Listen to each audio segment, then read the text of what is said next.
Hey guys, how are we doing today? To week 2 of the United Football League. And today we got yourself a good one. We have got yourself a good one between the that's a little too loud. Between the Birmingham Stallions and the Michigan Panthers. And that is definitely a good one right there.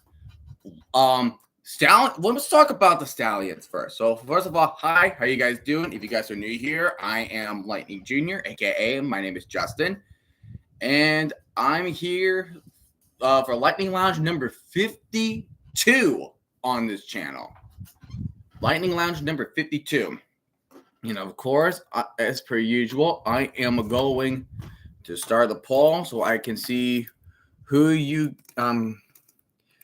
guys think will be winning?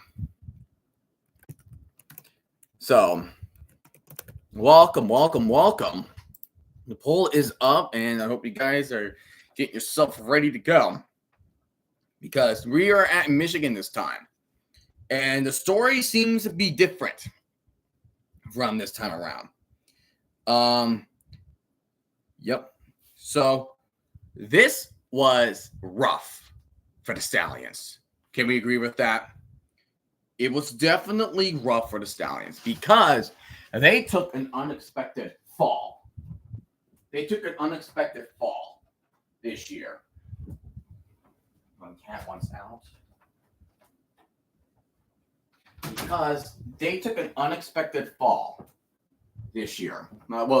Last week when they lost to the DC Defenders, which I honestly did not expect them to lose to, especially with the fact that Alex Magoo, the quarterback that was supposed to be coming in as the team savior, ended up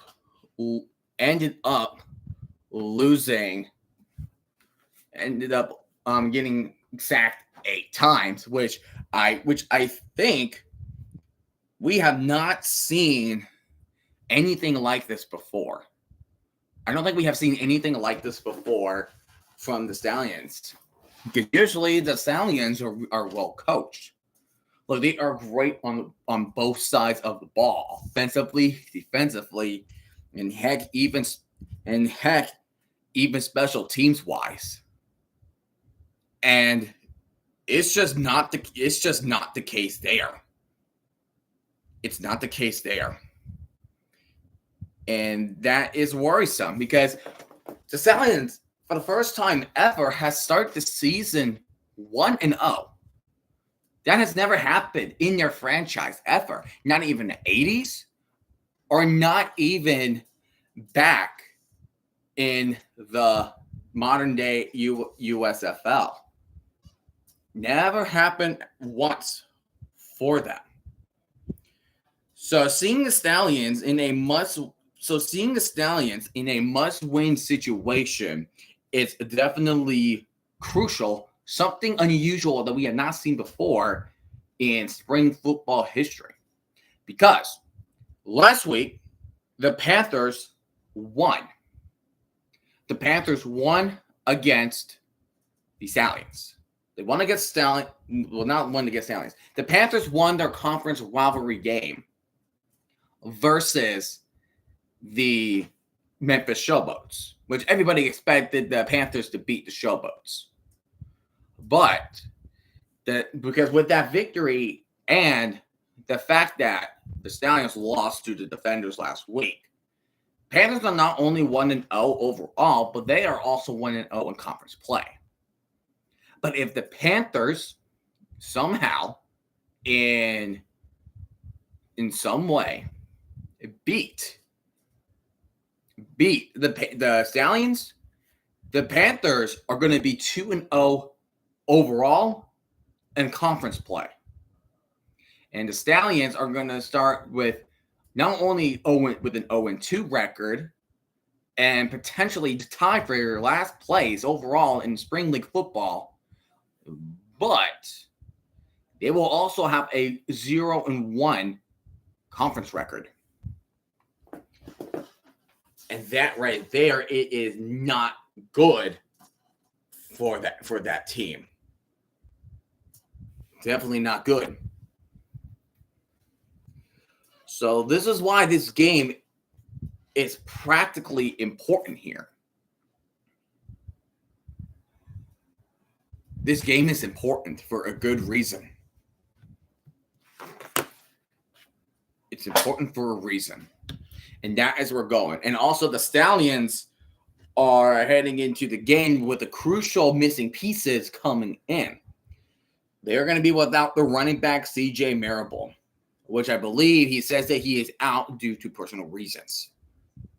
And then also they are without wide receiver Amari Rogers. So this is definitely not a good sign for Stallions. Definitely not good for the Stallions. So let's go ahead and get this party rocking. Alex McGough still starting, but he was been called on the IR. He was called up onto the IR for having injuries, because after that he threw that interception to DeAndre Baker. You saw that he was grabbing his shoulder for a good bit. He was hanging on to that for a good bit. So with that being said, it's more like, does the offensive line still have what it takes to protect McGough? And McGough can be smart with the ball by running around smartly. He did run the ball smartly with the defenders, but there were attempts where he was trying to run. It really did not work out what he wanted to be. So it's up to the offensive line for the Stallions if they can protect McGough.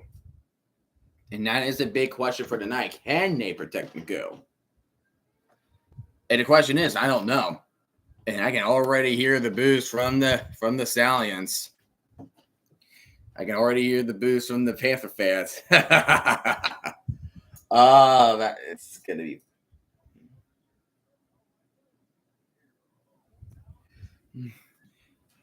So, the Panthers, Bryce Perkins, I think they should stick Perkins.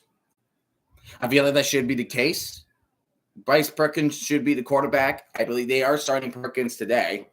But I feel like whenever you're trying to run the two QB systems, I feel like that doesn't work. But shout out to last week, man. Shout out to the Nakua brothers. The Nakua brothers had it. They had something good and something awesome. And if they can pop off against the Stallions, that's gonna be great. And then I'm just gonna say this. If the Panthers beat the Stallions and the Battlehawks lose, or just depending on what happens to other games, if the Panthers can clinch out a significant win over the Stallions, they could be the number one team of the league so far this season. Look, I know we're 2 weeks in right now, but what I'm saying is if the Panthers convincingly beat the Stallions, we really haven't seen that as much in the United Football League this year. They met each other in the playoffs last week. The Panthers had a significant lead, but the Stallions just came back and defeated them convincingly. So, beat them convincingly. So now, better question is, how can they significantly beat the Stallions? How can they do it? How can they do it? First of all, what the Panthers would need to do is they gotta stop McGough. You got to stop Magoo. You also got to make sure that you contain that run game. There's no CJ Marable, so you're one man down. You're one man down, and you're going to take Ricky Person, and there is another running back. His name is Larry Roundtree, third, being the backup running back. Ricky Person will start for the lineup. He will start. And then, of course, there's really no significant inactives on the Michigan Panthers side. But pretty much the more important inactives coming in, 100%, I would say 100%. I say 100%. 100% Amari Rogers. And Amari Rogers and CJ Marable.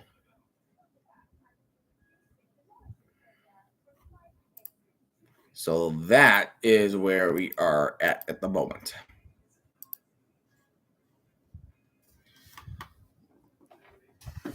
So that's it. That is mainly what you have going through today. That's what you got today. So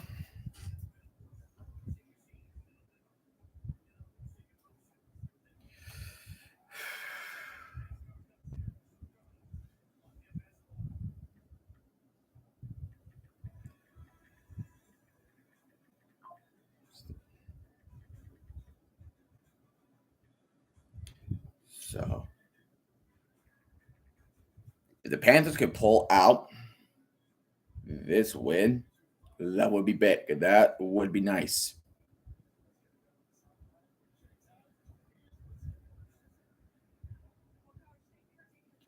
So Skip Holtz, I know he has some. I know for a fact that Skip Holtz had a good talk to his men coming to Michigan. And what's sucked about the Stallions is that the Stallions had less time. They last played Sunday, March 30th, and then now they had to play Friday. And next week, they play Friday again. But they're going to be at home this time against the Arlington Renegades. And it looks like the Panthers are going to kick this one off. So what up, Anthony? How are you doing today? You think the Stallions are going to win tonight? Cool. I wonder how. I know SRG once told me that he's not going to have the time to stream it. So I wish him well. And here we go. And this is Deion Kane. He's going to take it from from his own 20, and he got some good distance on that. And here comes Alex Magoo coming in for the Stallions. He had it rough. Only 89 passing yards, 84 rushing yards. Sure, for SRG, they'll win. He had a touchdown, but picked up one time, and he was sacked 8 times. We have never seen that many sacks before in a good bit. So let's get to it, shall we? So here comes Magoo coming in shotgun formation with 4 wideouts. Magoo is going to keep it. And there is a football that came out. And it may look like it was recovered. Oh no. Oh, Magoo's hurt. Magoo is already hurt.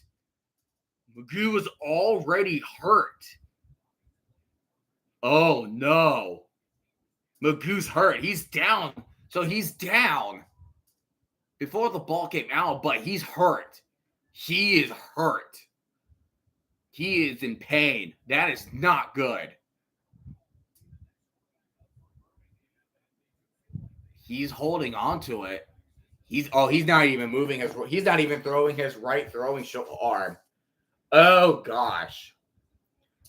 So now you have to rely on backup Matt Corral, a mid-round draft pick from the Carolina Panthers, who had a start who was part of the 2-quarterback system with Adrian Martinez before they won the national title and before Martinez got himself an opportunity to start. That is not good. And here comes Ricky Person, and he makes a big run through past the 30, past the 25. He'll be out of bounds on the right sideline at the 24-yard line. Yeah, he was also the quarterback for Ole Miss. Thank you, Anthony, for pointing that out. But the thing with Matt Corral, he's not much of a runner like Magoo and Adrian Martinez. So this is going to be this will take a little bit of a hinder of the running game. I thought he was going to be great too. But I feel like the Liz Frank injury he had with the Panthers set him back. That's what I thought. I thought that's what happened to him. The Liz Frank he got set him back. And he comes Person again, but he's not going to. Shouldn't that be flagged by Speaks? That looked like either face mask or horse collar, but who freaking knows, man? Who freaking knows? But yeah, kind of cool. Frank Good, definitely great players to watch. Deion Kane, he's a good return man and a brilliant weapon on the wide receiving core of the Stallions. And Jay Sternberger, that tight end that was there for the Stallions for a good couple of years. Yes, indeed. So now you're in 2nd and 10 from the 24. Matt Corral in shotgun formation with 3 wideouts, all on the left side. And then the whistle will be blown. And it looks like there will be a flag on the play. All right, Magoo, it looks like he is doing okay. He is throwing the ball, but is he good enough to get back onto the field? Because if they lose Magoo, he is still like hunching down. He's still hunching down, just shaking his arm left and right. Like this is a quarterback that is really important for the Stallions, for the UFL in general, because he was amazing in 2023. Corral with a big quick pass to Deion Kane. Kane with a spin move on the right sideline, and he will get an 11-yard gain on the play to make it a 3rd down and mid-distance opportunity for the Stallions. So the Panthers duty as of right now, what they need to do is know how to get through to the quarterback, because that was definitely not there against the defenders last week. So this is big. This has to happen. At the 18-yard line on 3rd and 4, he's going to do a quick pass outside, and he dropped it. That is incomplete. That was Jalen Camp, the new receiver of the Stallions, dropping the pass, and that would be 4th and 4 for the Stallions. So that is definitely not the answer you were hoping for after a disappointing week like last week. So Harrison Mevis will be the kicker for the Stallions, and he's going to attempt a 36-yard attempt. And that kick is up, and it is good for the Stallions. And the Stallions will take an early 3-0 lead to start off the first quarter, and we'll see how the Panthers will answer that back. But yeah, it was definitely a rough start. It was definitely worrisome to see Magoo go down right there with an injury. That was definitely worrisome. But then Ricky Person had a decent run game right there, so everything else was okay. So everything else was fine right there for the time being.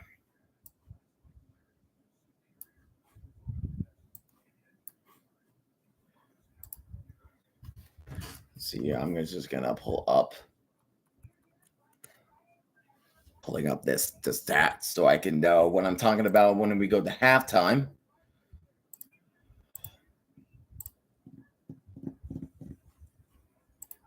Game Center. Where are you? You're at the Game Center. Live stats.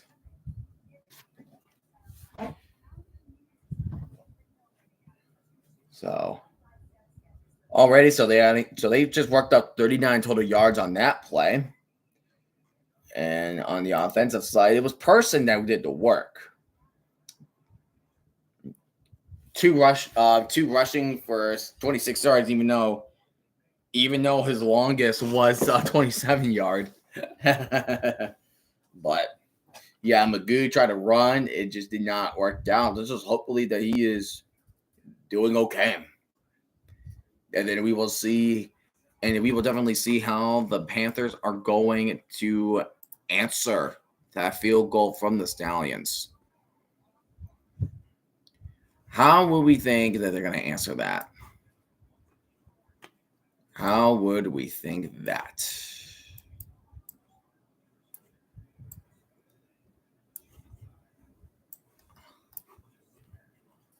How are we going to think that? Okay. Okay. But yeah, not good for the I mean, bittersweet. I would pronounce this as bittersweet. It's good they got some points on the board, but the fact that they, like, Magoo got hurt in the process, that is not what you wanted on your bingo card. And then here comes Bryce Perkins coming in for the Michigan Panthers. And Magoo is still trying to clean himself up. And now here comes the Panthers with the kickoff, and he is going to get tripped up around the 29-yard line. So Bryce Perkins and the offense will start at the 29-yard line. Bryce Perkins was a quarterback coming out of University of Virginia, and he was a fine quarterback from Virginia as well. Watched him for a good couple of years, and he was definitely a good quarterback for the Cavaliers of Virginia. And now he leads a first down and 10 of Michigan at the 29. Matthew Colvin in motion. So there you have an empty backfield. So here comes Perkins dropping back, and here comes a slant round, and that is DeMarcus Sims, and he got hit pretty good right there. And Perkins is looking at, hey, is there a targeting rule here? Is there a targeting right there? That is what he was looking for right there. But yeah, Marcus Sims, definitely a speed demon. A speed demon that is meant to be reckoned with. And don't forget Samson Nakua, 86, kind of Nakua's brother, also on the offense as well. So you're going to have Nakua's on both sides of the ball. And then here comes Colburn with the run, and he just takes off a tackle, and he convincingly gets the first down to the 43-yard line. Matthew Colburn, who has been with the Michigan Panthers for a good couple years. What a good run from him. That's a fine, good run. Definitely a fine, good run from Matthew Colburn. Go with the high knees, indeed. First and 10 from the 42-yard line in shotgun formation. Are you going to hand this out to Colburn again? No, Perkins will drop back, and this will be a screen. Colburn breaking out tackles, and he managed to get some positive yardage out of that. He got a 4-yard gain out of that. So that is well played from Matthew Colburn. There were two Stallions right up his face, and he managed to avoid them. That is a pretty splendid job from Matthew Colburn. And as of last year, as they popped it up in the screen, he ran for 4.5 yards a rush, which was second of the UFL last year. And this was with Wes Hills, the former running back with the Breakers, at running back with the Panthers. And the Stallions were just pointing on to the Panthers. Stallions, there was a false start, and they will get that. They will get that. So now instead of 2nd and 6, now you have 2nd down and 11. So that is what you are getting yourselves into at this very moment. So now here comes 2nd down and 11. 2nd and 11. Hikutini in motion. Now you have 5 wideouts on set. Perkins, pump fakes. He's going to roll to his right. And he's going to throw to his receiver, but that is incomplete. And that pass was intended to Devin Ross, number 6 on the sideline. We want Manny. Where is he? Did he went out? He was in my It's funny because he was on he was in my freaking closet. He was in my little cabinet. Oh, and also Magoo got hurt. Here comes Perkins dropping back, stepping up. Throws the one in the middle. Is that caught? It looks like it is caught. What a catch.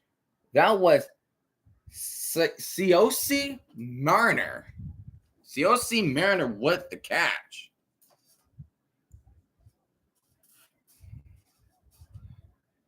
It looks like Goodrich was just holding up to the ball. Another win for the Stallions. I don't know, man. It's a tough one. It's a tough contest for sure.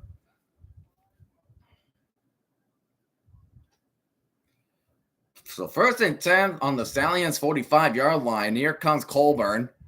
And he's going to go up in the middle. And he is pushing his way up, but he's going to push as far as 4 yards to the 41-yard line. Hate to break it to you, RFK. That is not a possibility.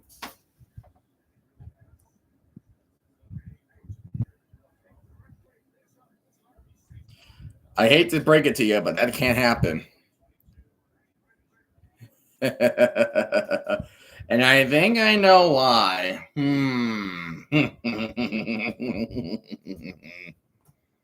2nd down to 6 from the 41-yard line. Bryce Perkins, and here comes a blitz.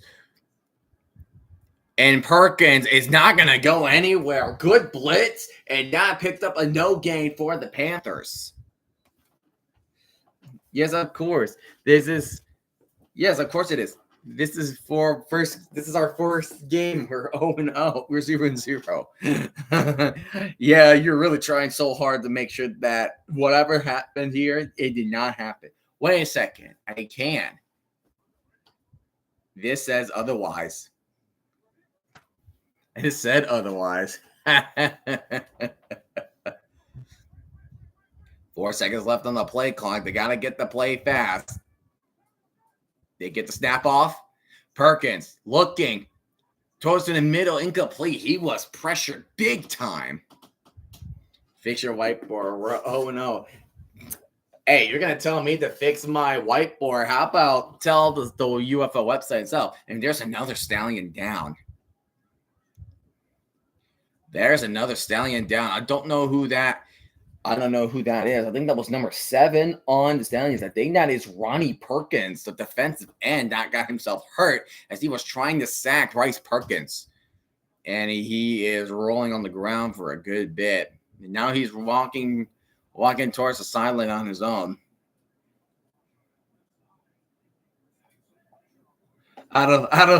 We decided to skip our game out of mercy for them. You are so funny. You're definitely funny. You're definitely funny.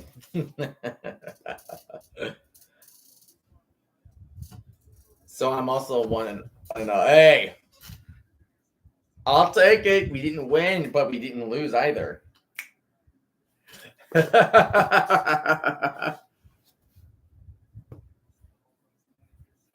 So now 4th and 6, but they're going to punt it from the 41. I guess whoever the kicker is, that is not Jake Bates, BT Potter. It looks like he does not have the leg for it. He does not have the leg for it.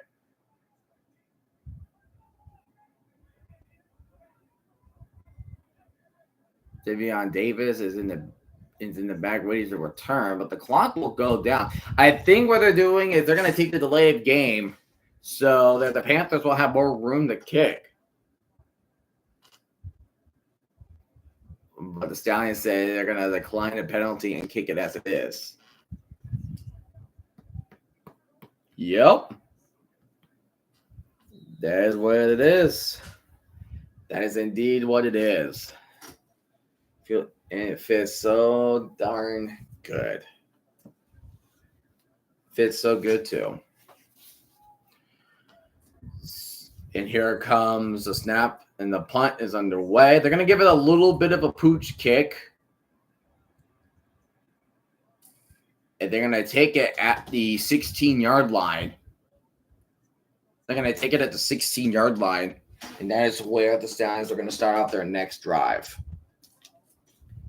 And Corral is still going to be out there at the field, being the remaining quarterback of the Stallions. Which kind of, who won the tourney last night?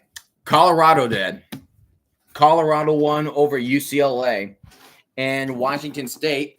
For the most game, I had to do like radio style commentary, which I'm glad you were not there for that because it was bad. And Washington State got third.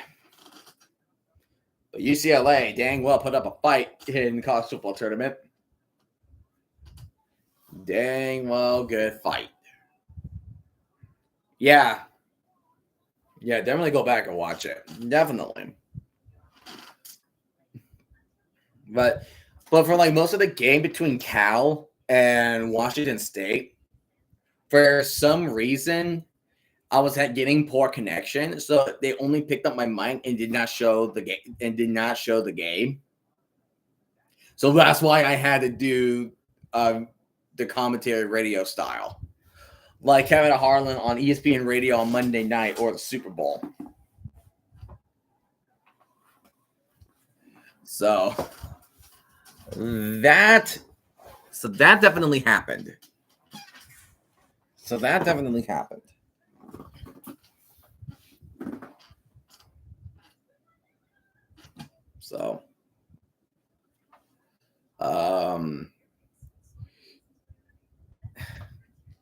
Braves are winning 0-3. They're gonna choke. They're gonna choke it again. I just know they are. I just know because there's no baseball team in MLB history that went to the playoffs after starting 0-7. Like, come on. Now that's a pretty skyline. Aren't the Tigers in town? Hold on. Because that could be a little bit of an issue for attendance. Yeah. Well, the Tigers are in town today. They already they finished their game. They won 7-4 over the White Sox. Yeah, I told you it's the Marlins. But no, I think the Marlins – hold on. I think the Marlins are one of the leaders. Watch the Tigers game. Was it close throughout the way? South Carolina is beating Texas in the women's Final Four. Trying to run up the middle, but no gain has been made. And that is a stop right there by Palmer.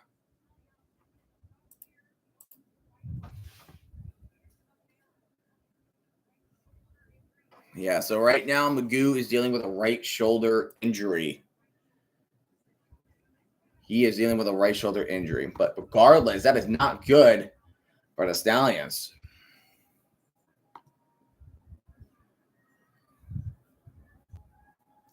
Drop it back. Corral. Those are dot to Dion Kane for the first down at the 30. What a friggin' dot.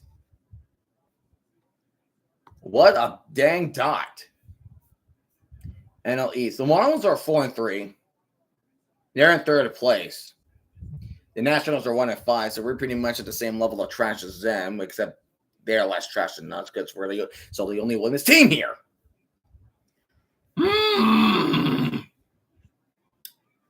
Booga.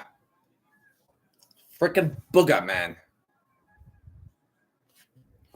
It was not close. Rip. Even though it was 7-4, rip.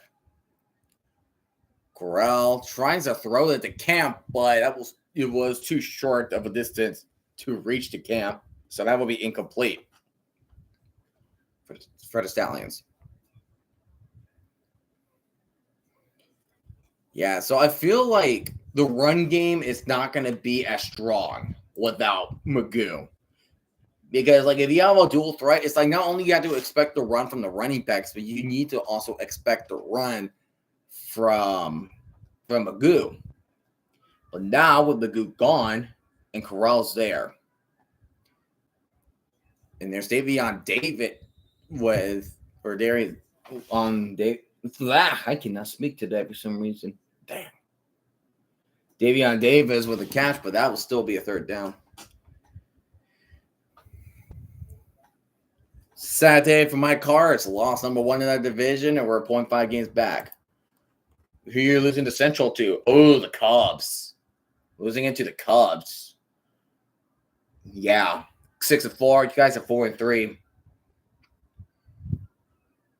Here we go. 3rd and 4 from the 33. Corral's dropping back. And then, number 10, had an opportunity to pick that one off. He had an opportunity to pick off Corral, and he dropped it. Wow. That was Noah Dawkins, who had a chance to pick it off and maybe return it for a touchdown. He had it. He had a chance, butchered it. He had a chance and butchered it. So now the Stallions will kick this off. And the ball will bounce weirdly, but you'll try to pick it up and run for a little more, but nothing will happen. So the ball will be placed around the 23-yard line. Mainly screw whoever's in your division, right? But you hate the Reds a lot. Because the Reds aren't also in your same division too. So, and they're kind of around. I think they're in 4th place. Yeah, screw the Reds. For me, it's more like screw the Mets and the Phillies. Marlins and Nationals, they're fine. I don't mind the Marlins and the Nationals. I do not mind them whatsoever. But Mets and Phillies, no. And the fact they are building up their roster stronger and stronger, it's making me. You like 2019? I did not mind it. I honestly did not mind it. Like the National, it was great for the Nationals. That was their first ever World Series title. It was their first World Series title. And I definitely like the 2021 World Series. Dairy Queen is so overrated. It's not overrated. It's so good. It's so underrated. I love Dairy Queen. It was so good. So, RFK, what do you think of the Stallion situation right now? Magoo has not come back. Has not come back yet. Do you feel a little bit of panic for the Stallions? Like, what do you think of the situation?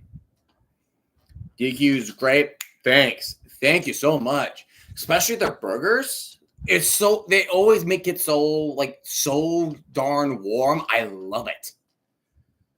And of course, their soft serve. We never panic. Well, you better hope it's not the case for tonight. Because if you not only lose Magoo, but you also lose to the Panthers on the same day.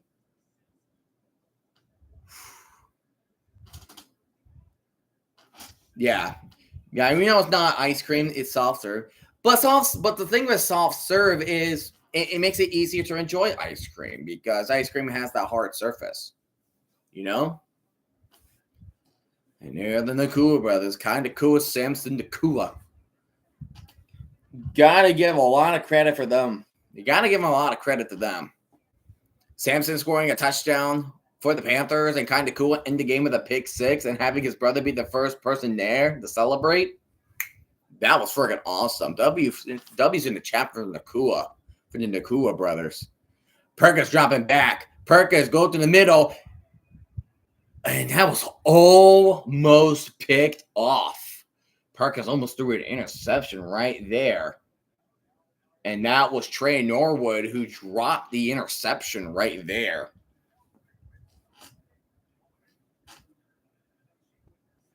So, total yardage, 56 for the Stallions, but 35 for the Michigan Panthers. So, kind of even, but not really. Because Perkins he's gonna run on the run, and he gets a tight end, and he will truck his way over for the first down. Yes, sir, on the left hash.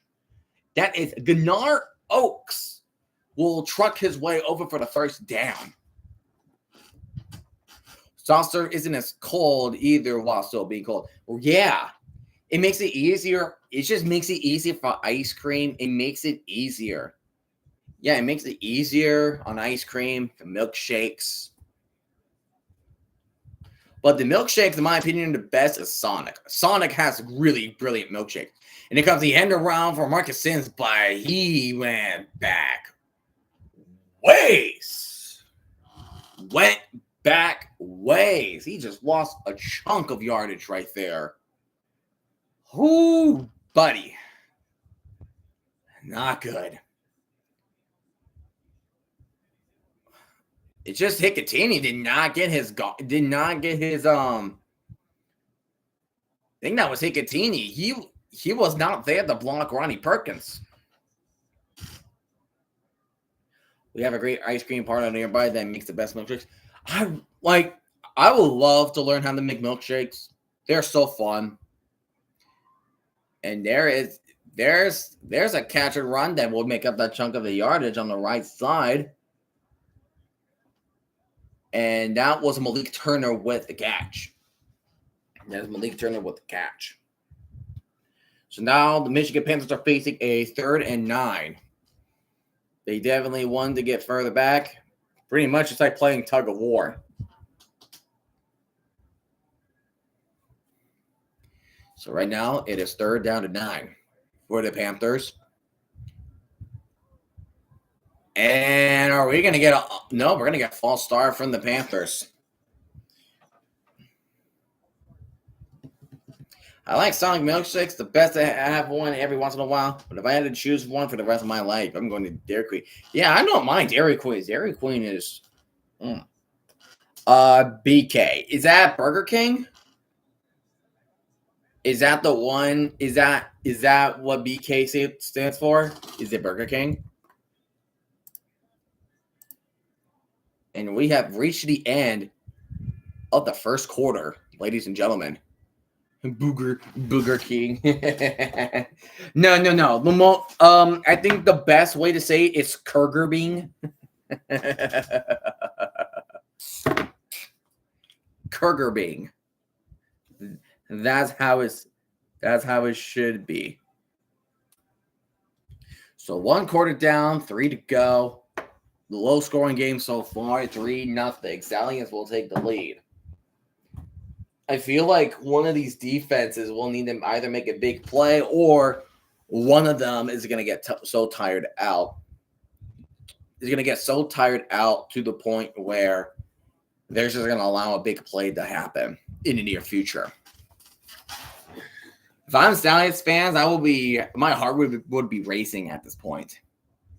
Because it's not a good situation. It's definitely not a good situation for the Stallions. You lost Magoo for pretty much the entire quarter after one play. So what can you do about it?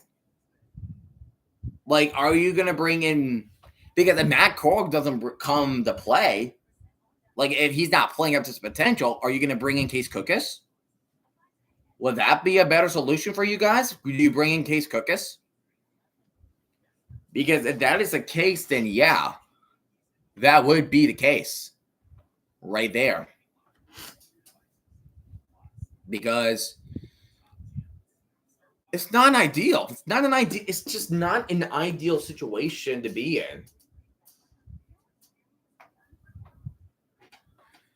I am like, especially when you're starting the season, because especially when you start the season 0-1. 0-1 is not a good record to have. I mean, yes, sometimes teams go to the playoffs with an 0-1 record. Yes.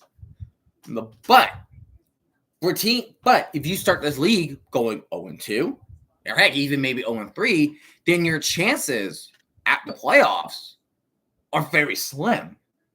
Look at the NFL, for example. Only one team made the playoffs after an 0-4 record. That was the Chargers. I think it was the 1992 Chargers. And then there were 6 teams that started 0-3.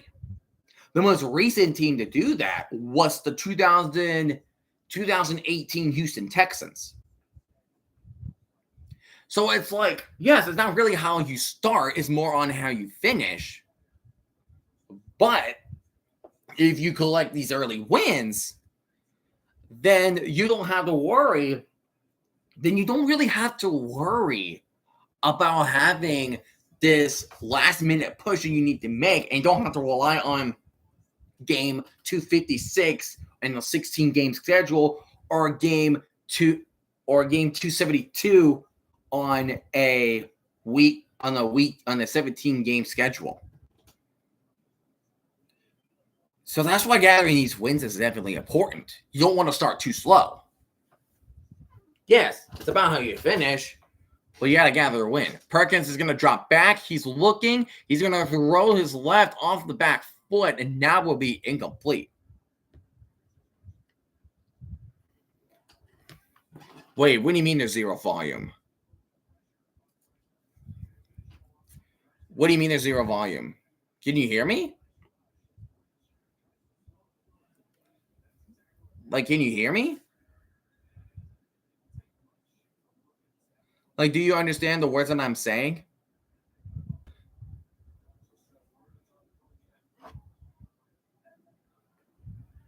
No, come on. I'm already had it with technical difficulties. Here comes the punt from the Michigan Panthers. And here comes the return from defense. And that's some missed tackling right there. Going to the 40. And he lost the ball. But the Stallions easily recovered it.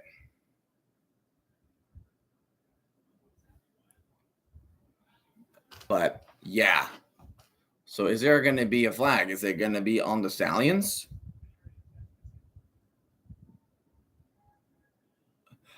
Okay. So it was probably on your end. Okay. Whew.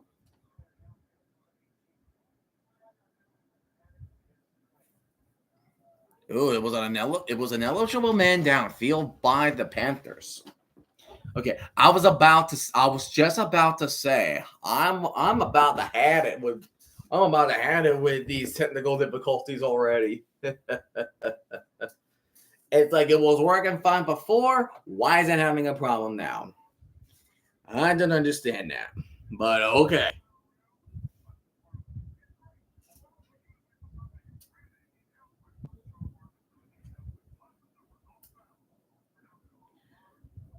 But Matt Corral. So here's the thing. Here's a question for Stallion fans here. And Magoo is going to be out for a good period of time. I'm just going to say the give and take. Do you start Corral or do you start Cookus? Who would you start?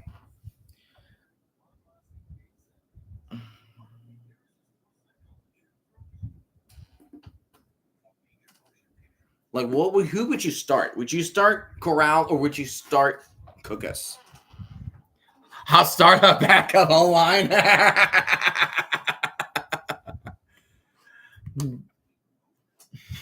This is, oh my gosh. Oh my gosh. So I had this friend that I know because I know he will win no matter what. No, I had this friend that was playing college football. Um he made the biggest quarterback he could possibly get. And he called it Biggie Fats. PHATS Fats, and Biggie like with an IE ending. He called him Biggie Fats.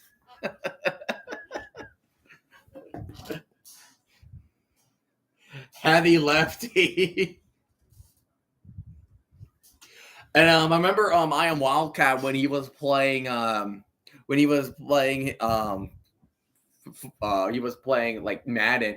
I remember he called his running back Run Fast McChunky. I think that's how his name is go. Run Fast McChunky or Pass Far McChunky.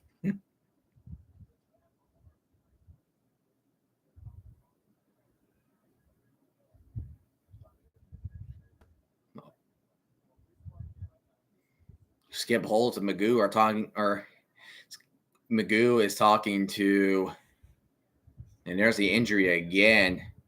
I think he must have done something to his right shoulder when he landed down awkwardly.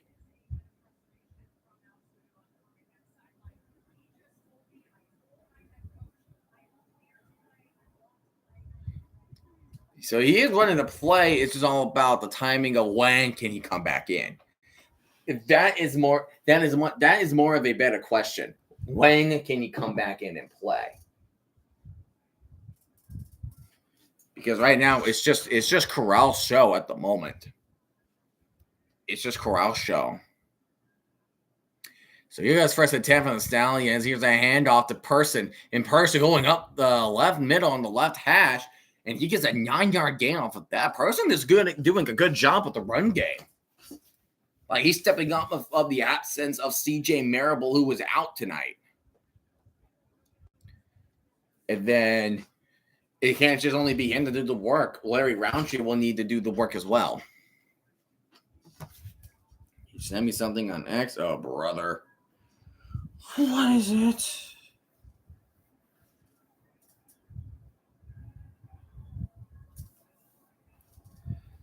And then here comes Roundtree. You freaking rickrolled me. Damn you. Damn you. Damn you. You rickrolled me. You piece of garbage. You piece of garbage. You piece of garbage.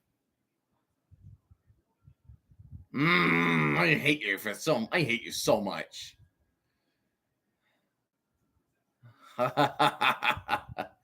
First and 10 from the 37. Corral dropping back. He's going deep. Left side near the end zone. Incomplete. There is no flag on the. And that was DJ Miller Jr. with a covering. I believe that is Jordan Thomas, the tight end. Going off the left side. There was some physical hand contact right there. I mean, of Jet. Ha, you are very funny. Yeah, there was definitely some hand contact between Thomas and Miller. So it makes sense not to throw a penalty there because there was a lot of contact right there with the hand. Second and 10, Corral dropping back, and he's actually going to run up the middle. And I think he might be just a touch short. I think just 13 inches. I think that's how close he was. Next time, go live on April Fool's, and I rickrolled you on the 4th. Well, there was nothing on April 1st, so thank you. Here comes 31, Roundtree up the middle, and he does get the first down to the 25-yard line. Stallions holding on to the ball for dear life. Corral 3 for 7, 30 yards. So not a lot. So there's definitely not a lot of passing game that is going on for the time being. But the Stallions are slowly but surely moving the ball down the field. Slowly but surely. Slowly yet surely. It'll be all fine. Here comes first down to 10. Corral and shotgun with 4 wideouts. Corral dropping back, and he's going for the end zone on the left side again. Just over the head of Jordan Thomas again. DJ Miller in coverage again. Pretty much the same play they did earlier. They tried to do the same play earlier.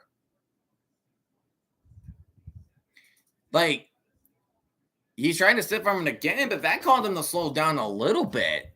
The ball just went right out of reach in his hands.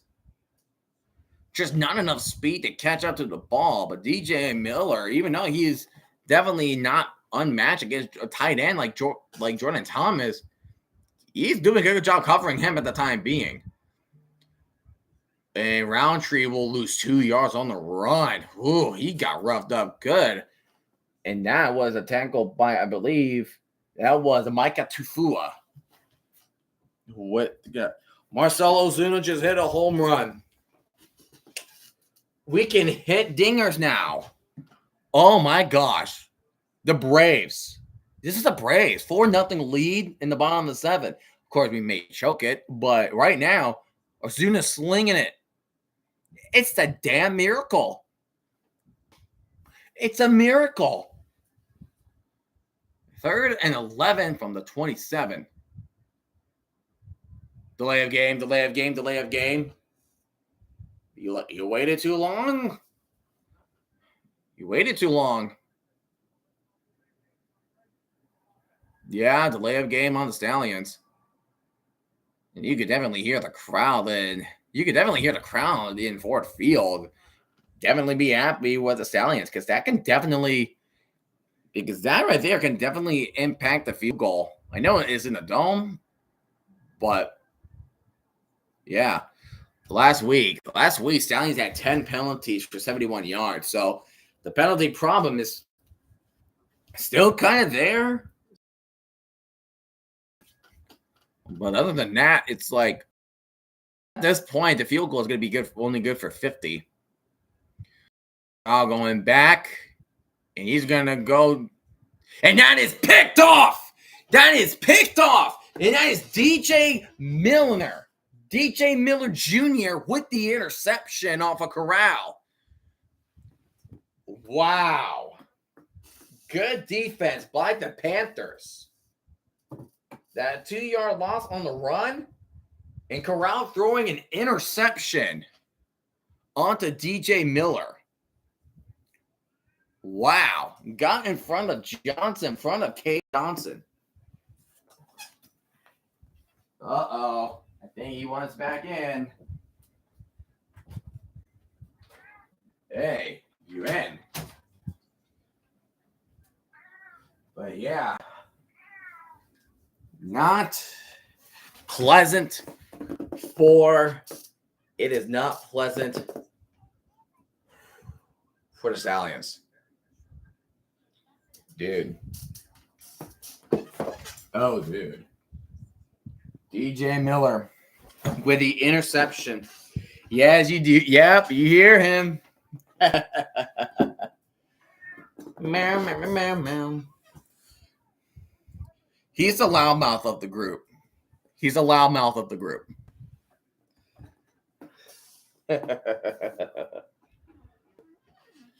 Oh, man.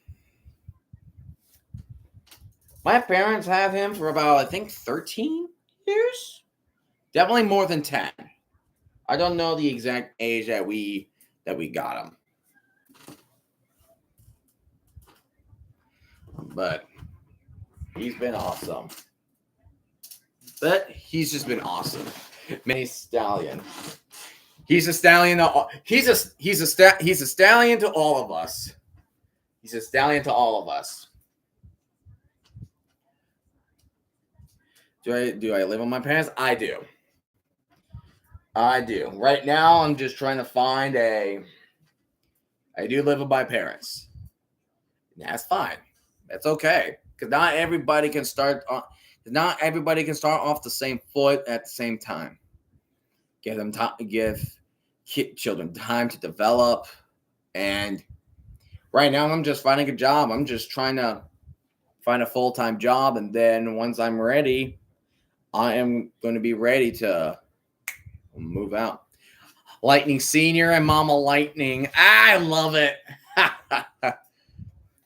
Well, that's the thing. Lightning Senior was actually a nickname to my great-grandfather. He was fast, that they call him Lightning. But then I did cross country, and then I decided to inherit his nickname and make it Lightning Jr. So that's how the nickname. So that's how I got the nickname. That's how the nickname happened. I pretty much just inherited a name, you know. Lightning Jr. will always be a junior. And here comes. And here's Etling in the field, and there's a decent rush right there for 5 yards on the play. And that was Nate McCrary with the rod up the middle. Then your dad is Thunder. Hey, nice. This guy got jokes. I love it. Thunder.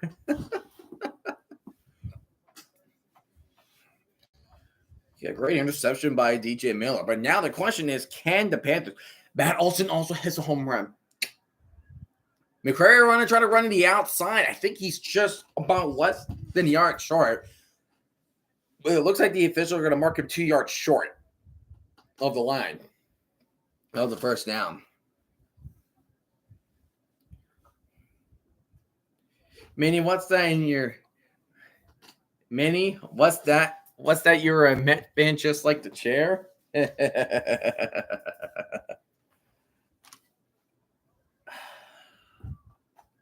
Here we go. 3rd and 2. Etling under on the shotgun. Handing off to McCrary, and he will go through the middle and gets a first down at the 32-yard line. So, slowly but surely. So, Perkins was in, and now Etling is in. Etling was supposed to be one of the starters, but he got banged up last week against the Showboats. But it's good to see him back in. Receiver in motion. Quick pass to Marcus Sims, and Marcus Sims is going to try to use legs. And he just went down. A little bit awkward at the 35-yard line. So that is a gain of 3 right there. That is a gain of 3 for the Panthers. And that is 2nd down to 7. We have 7.5 minutes left until we get to halftime.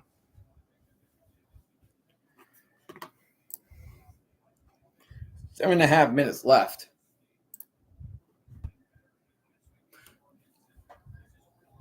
No, they just like to be with themselves. They know that I love doing. They just know I love doing this. You know, Allen dropping back, and he's gonna try to throw it to Hicatini on the line of scrimmage. Well, does not get him. So now you're facing a 3rd and 7 situation.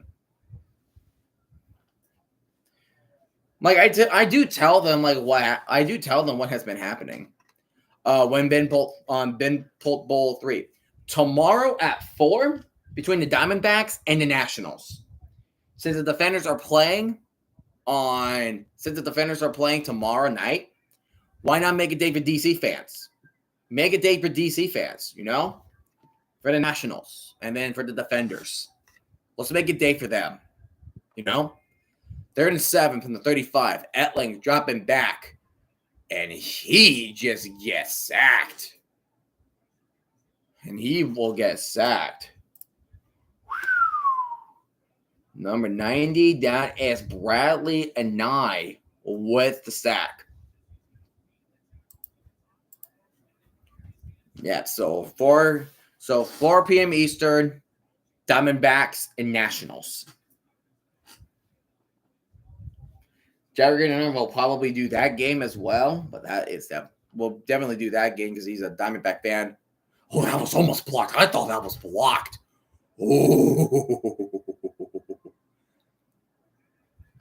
Davion Davis shaking off tackles. He's looking for more room, and he will get into Panther territory at the 47-yard line.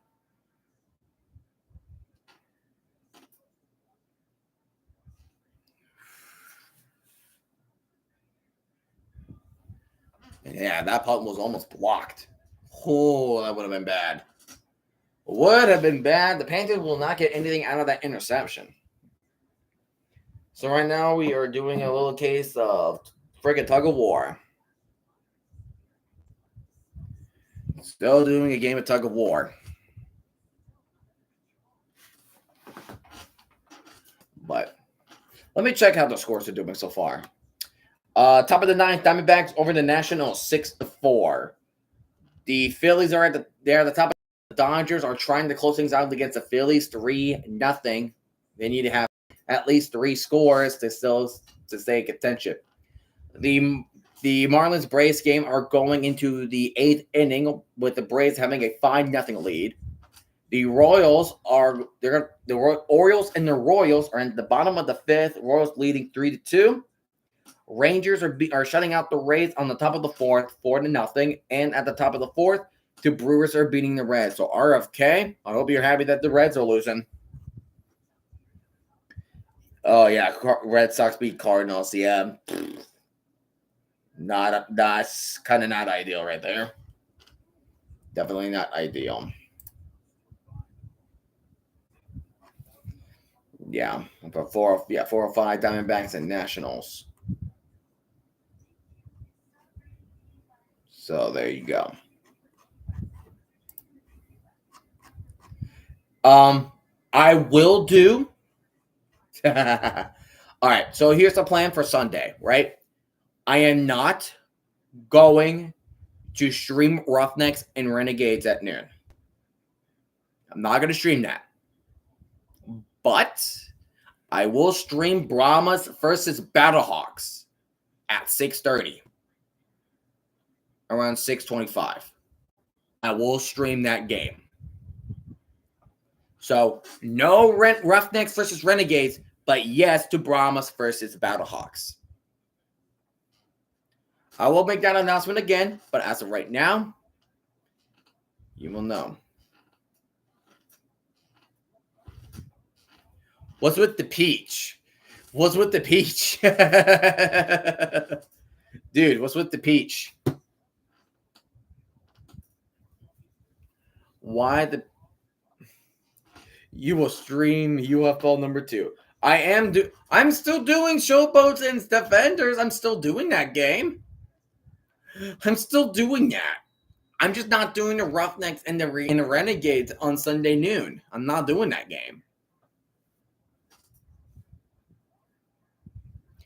Person will try to grow up, but he will get about a yard gain right there. We have 5.5 minutes remaining. Why the peach, man? Why the peach? Come on, man. Come on, man. So now the Stallions are facing a 2nd down and 9. Michigan was favored by 1, and the total is 38. As of right now, whoever is betting at the under, you're having yourself a pretty good chance of winning it right now. Good chance of it right now. Handing off the person again. He's going to go making a move, try to run to the outside, but he will only gain 3 on the run, so there will be 3rd and 6 for the Stallions. They got to get at least one more first down. One more first down for the Stallions is a must. They got to get the offense rolling. Magoo's there with his helmet on. Perkins throwing up on the sideline. Here comes 3rd and 6 from the 43-yard line. You need to get to the 37. Corral dropping back. Throws the missile. Nobody covering that receiver. That is a first down for the Stallions. That was Marlon Williams with the catch, who has been with the team. He missed, I believe he was a receiver that missed the whole 2023 season with a serious injury. So that was a really good play from Marlon Williams, and that will get enough for the Stallions to move the sticks. And remember, the Stallions had the ball first in the first half, so the Panthers will get it back in the second half. And Corral, oh my goodness, they just fooled. Williams to the 25. That's at least a 9-yard gain right there from the Stallions. Pretending that Corral was going to run it, but he just threw that to Williams. Williams so far making good plays on back-to-back plays. The pass run up, that was good. Like, they handed off the person, they faked it, and Corral was running it, and then one of the players decided, I need to go after him. 3 minutes remaining, 2nd and 1. Matt Corral in shotgun. He's going to hand this off to Person. Person will get the first down at the 24-yard line, so that will be enough to extend the chain. I say for the Stallions, you got the first down. You know the Panthers are going to kick this field goal. Trying to milk as much time as you get. Try not to milk as much time. Just keep running it. Just keep running the ball as much as you need. You know?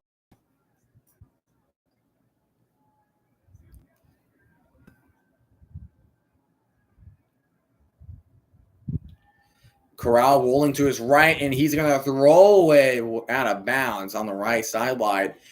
Sternberger was the nearest to the ball. So now, 2nd down and 10 is there for the Stallions with 2:11 remaining on the clock.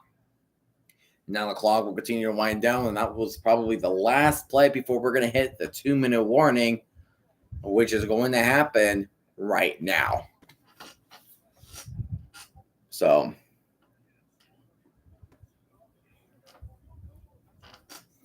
but yeah, there was definitely some defensive plays like the DJ Miller interception. But overall, so far this game is being a little bit of a slugfest, but it is close like we all expected to be. It is definitely a rough and tough. It's definitely a rough and tough matchup that we expected to be, because these are two USFL conference rivalries expected to be. Expected to be that case. Like, we expected that to be the case.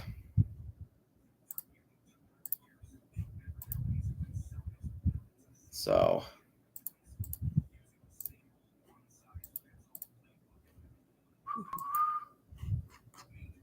all right. But I say if you are the Stallions, take your time. You're not in a rush. You know the Panthers are going to get the ball in the second half. So, if I was you guys, don't rush it. Do not let the Panthers have any time to get the ball back. Just keep running. That's all you got to do. Wear them down quickly. Definitely wear them down physically. Because if I'm being honest, that would be something that I would do as well. That is something I would do.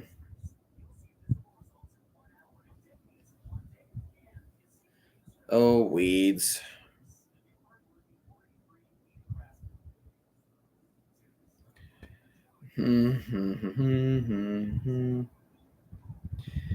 Yeah, we have less than 24 hours until the Defenders will play against the Memphis Showboats. All right, 2-minute warning will begin. 3-0 Stallions. Stallions will take the Stallions to win tonight, because I know they will, because they are going to take their anger out on their conference rivalry of Stallions. That is just what I'm thinking. Well, offense last week, 138 total yards, 16 passing yards, and 8 sacks allowed.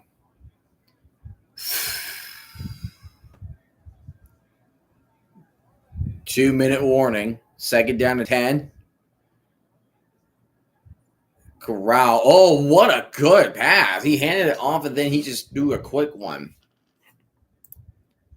That was Jalen Camp, the new receiver of Stallions. So he handed it off, and he looked, pump faked a little bit to make the guy jump, and he got it. He got what he saw. That's another thing. Don't jump unless you really need to. Corral looking back, and he is going. Oh, it looks like there's a miscommunication from Marlon Williams right there.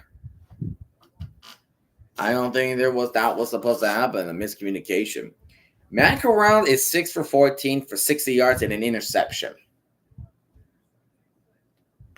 So are we going to ask ourselves, has the Stallions offense starting to regress? Is that what we are? Is this the picture that we are seeing right now? Or is it that these two teams are so good?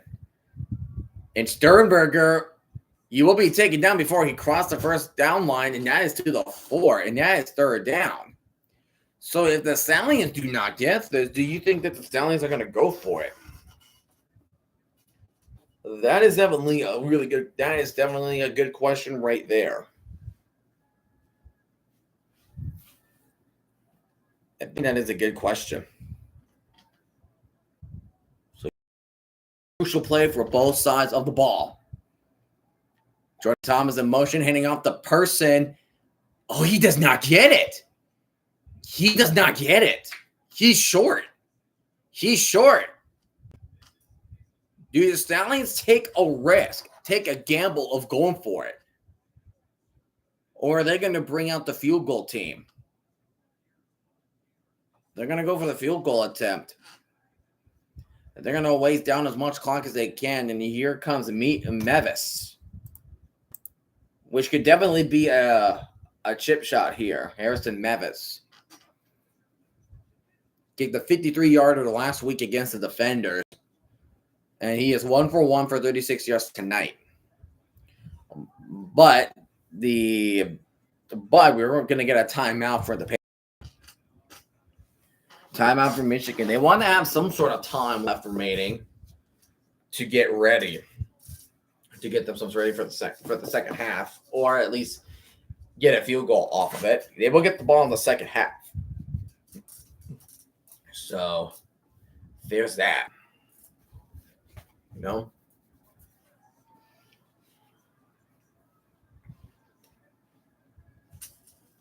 Yeah, so we will definitely talk about what we got saw today between the Stallions and the Panthers. Right now is Harrison Mevis that is going to kick it looks like a 21-yard field goal, so this will be a chip shot right here. There should be a chip shot to get themselves a 6-0 lead over the Panthers. So Mevis getting ready to they'll get the kick going. Snap is there. The kick is up, and that is good. So Stallions will extend their lead. Will extend their lead 6-0.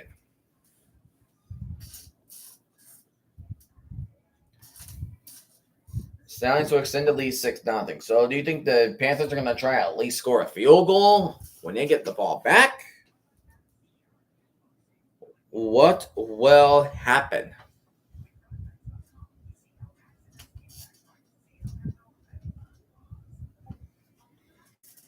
What would happen?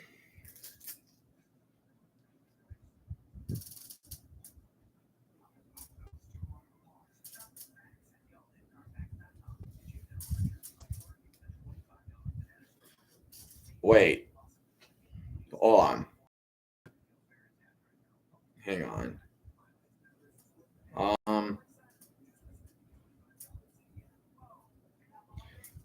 Did something happen what I think just happened?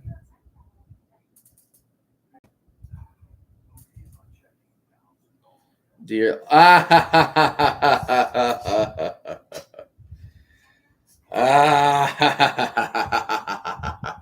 I see it. Clever. That is definitely clever.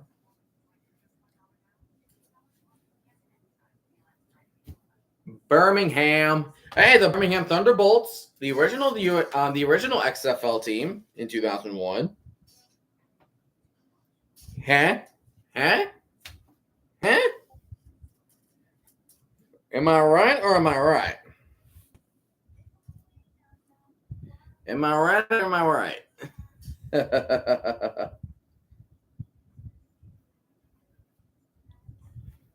Dun, dun, dun, dun. Oh, they're flying freaking 1,000 miles.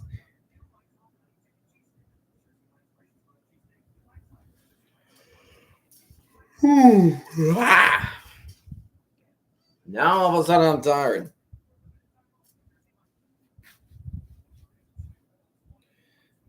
But yeah.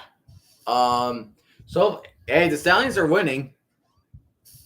Stallions are better. Yeah, Stallions are. I think the Stallions were a better brand than the Thunderbolts. Definitely. But hey, the Stallions so far they're keeping Michigan at bay. They're shutting them out. It's 6-0. But there are definitely some adjustments need to be made. Like how can you expand plays with Corral while Magoo is healthy? Oh, dang, you got a flood watch. Oh, dude. Wow. I hope you are safe there, man. I hope you are in a protective environment. Flood watch is not good. No longer have flood watch. Oh, thank goodness for that. And here comes past the 30. 25 seconds left. That's doable. I mean, you got to the 32-yard line in 25 seconds. You have 2 timeouts. So you can try and get something out of it. First 3 possessions. Punt, and punt. That's it. Oh, it's a warning. Oh, that's worse. Oh, dude, I am so sorry. I am so sorry, man.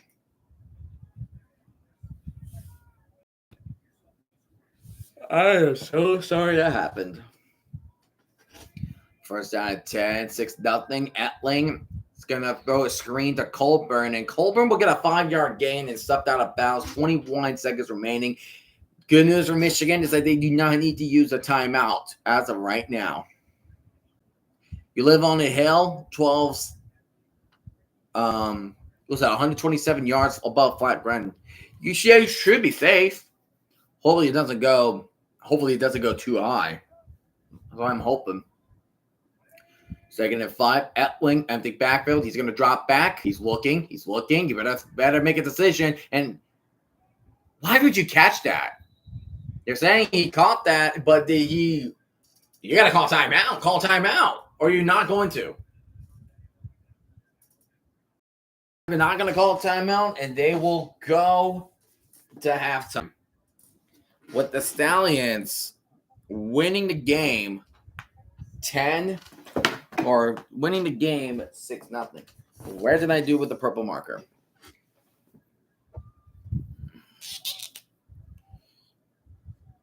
All right. So what's a UFL?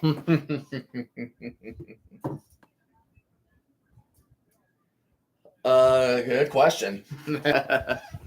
All right, we're in halftime. Oh, brother. What do we have? Right? Sloppy game. Be back after half. Okay. I'm just going to talk about halftime as of right now. So let's go ahead and talk about halftime because as of right now, it's rough. It's definitely rough. It's definitely rough for both sides because they just could not get the offense going.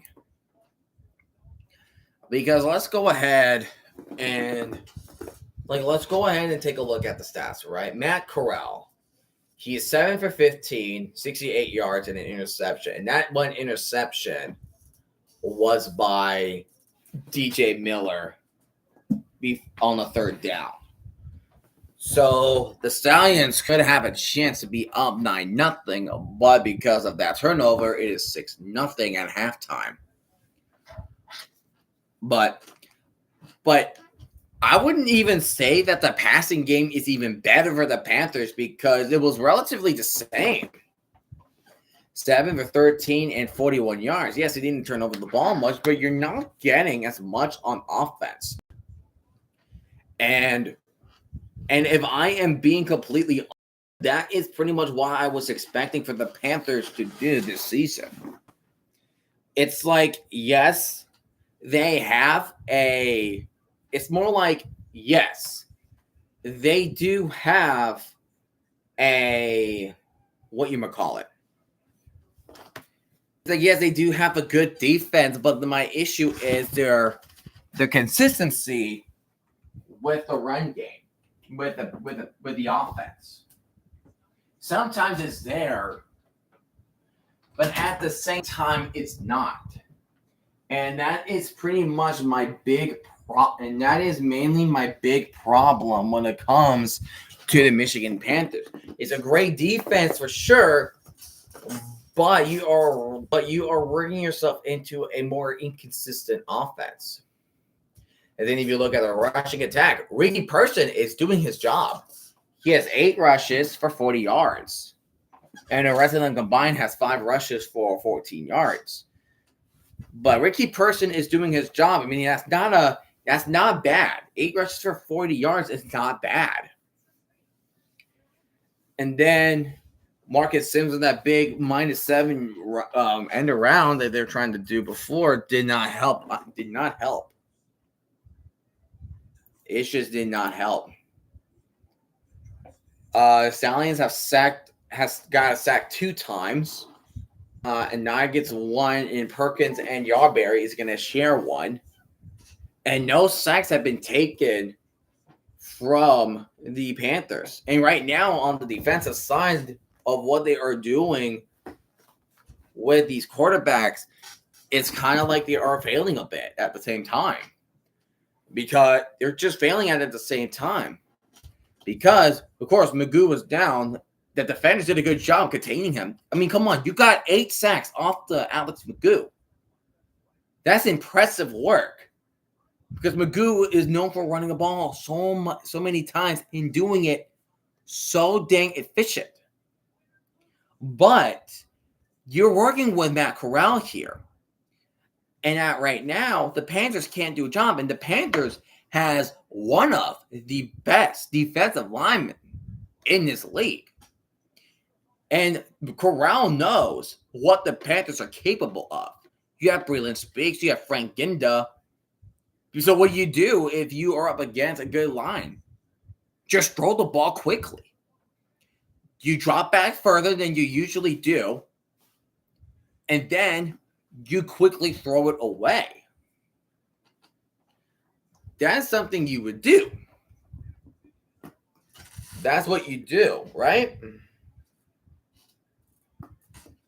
And right now, it's just both sides are having their pluses. Stallions sacking the Panthers, which is good. They got 2 sacks so far. And Ricky Person is getting the run game going, replacing C.J. Marable there. That's great. And then the Panthers, making turnovers, making good plays off of it. However, the weaknesses is, for the Stallions, be more consistent with passing, clean up those penalty yardage. The Panthers get more consistent on the offense and know how to and figure out how to contain Matt Corral. Because it's a tight game. And the Stallions and Panthers for the last 2 games before leading to this game, it's been close. It was close. It's been close games. And this game is nothing but crucial. It's nothing but important right there. Because you are talking about a potential lead for the USFL conference. It's currently the Stallions hold it. Pretty much whoever wins this game, they will take control of the conference. Panthers win, they're 2-0 conference play and have a 2-0 overall record. Stallions win, they may be 1-1, but the Stallions are going to have a 1-0 record, which is pretty much a better win percentage than the Panthers' 1-1 conference record. So that is what is at stake here. And besides, they're the only USFL conference game that is playing. And the Showboats will have to play the Defenders. And of course, you have the XFL with the Brahmas and the Battlehawks. But that's not until another time. We will get there. We will get there when we get there. This is just what we are seeing at the moment. And that is important.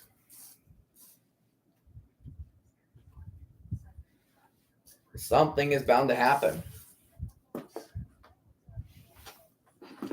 No. All right. As of right now, I am going to get myself a drink of water. And I will be back real quickly and we will continue talking over this. All right. I will be right back.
But yeah.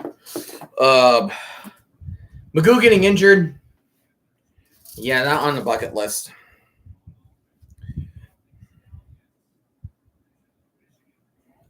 I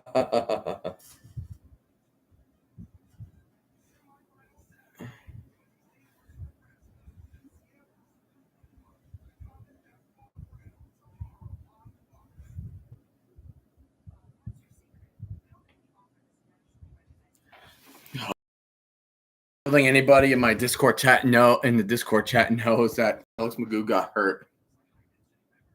I wonder if they know, because I know a couple Stallion fans that like some random guy who was actually featured on XFL Jim's video, and yeah, right now like I'm seeing Stallion fans getting, oh brother, we better not freaking lose to the Panthers. Anybody but the Panthers at that point. Oh my goodness, the Braves are up 10-0. They're doing this thing. So I hear the Braves are doing this thing called baseball. Well, that's wow. I'll be darned. Well, I'll be double dog darned. I'll be double dog damned. But yeah, there you go.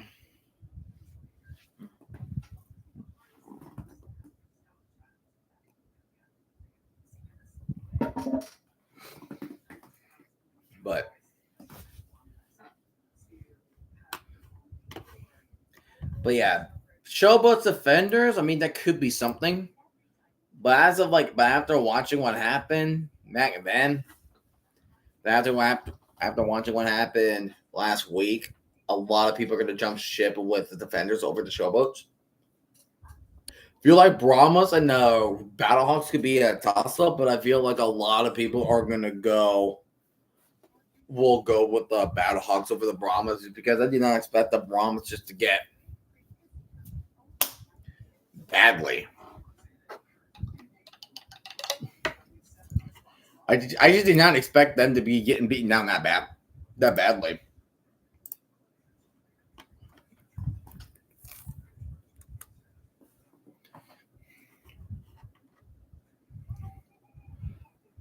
Ovechkin just tied Gretzky's NHL career goal record. Ovechkin broke the record. He freaking broke the record.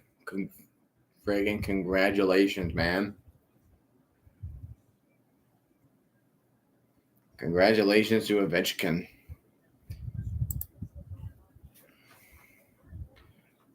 What is the UFL schedule like in week 3? What is it like week 3? I see. Okay. So, Renegade Stallions will be Friday night. Roughneck Showboys play Saturday at 2:30.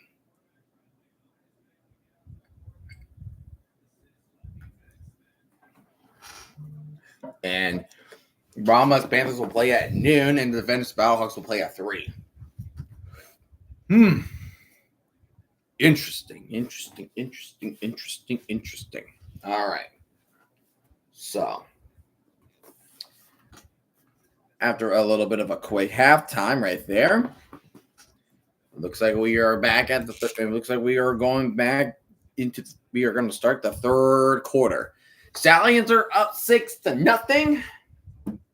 It's been a little bit of a slugfest, but the most notable thing that happened was that Magoo, Alex Magoo,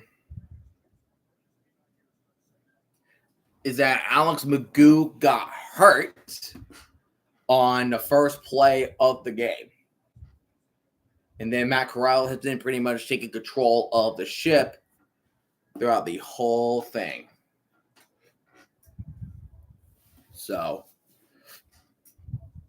and then the Stallions, their next game will be against the Renegades in their stadium on Friday night. And the Brahma, and then the Panthers' next game will be Sunday against the Brahmas. So, third quarter, are we going to expect more explosiveness on the offense, or are we just going to have ourselves some field goal kicking contests here? With that being said, here comes the Mavericks with a kickoff, and we are kicking off the third quarter. Taking it from the 5 at the landing zone. And that's a good trip ball. Got to the 23-yard line. That's some good play. That was a good play from the Stallions right there. So, yeah, the Panthers offense definitely needs some major work. I feel like it needs more major work than what the Stallions needs to work on. In my humble opinion. Was that 3 yards to play? Yeah, that's definitely not good. You're going to need a lot more than that to win the game. And here comes the Panthers at the 24-yard line, shotgun formation. And it's Bryce Perkins in shotgun formation with Colburn on his left. And Colburn is going to get will get the carry. He's going to run up near left, and that will give me a gain about 6 to the 30-yard line. So it'll be 2nd and 4 for the Panthers. I know the running attack is there.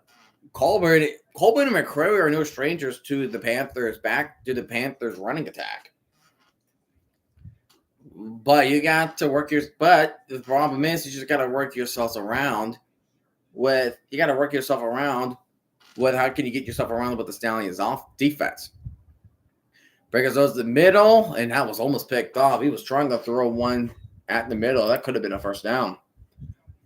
That was Jalen Moore on the receiving end. That was the intended target.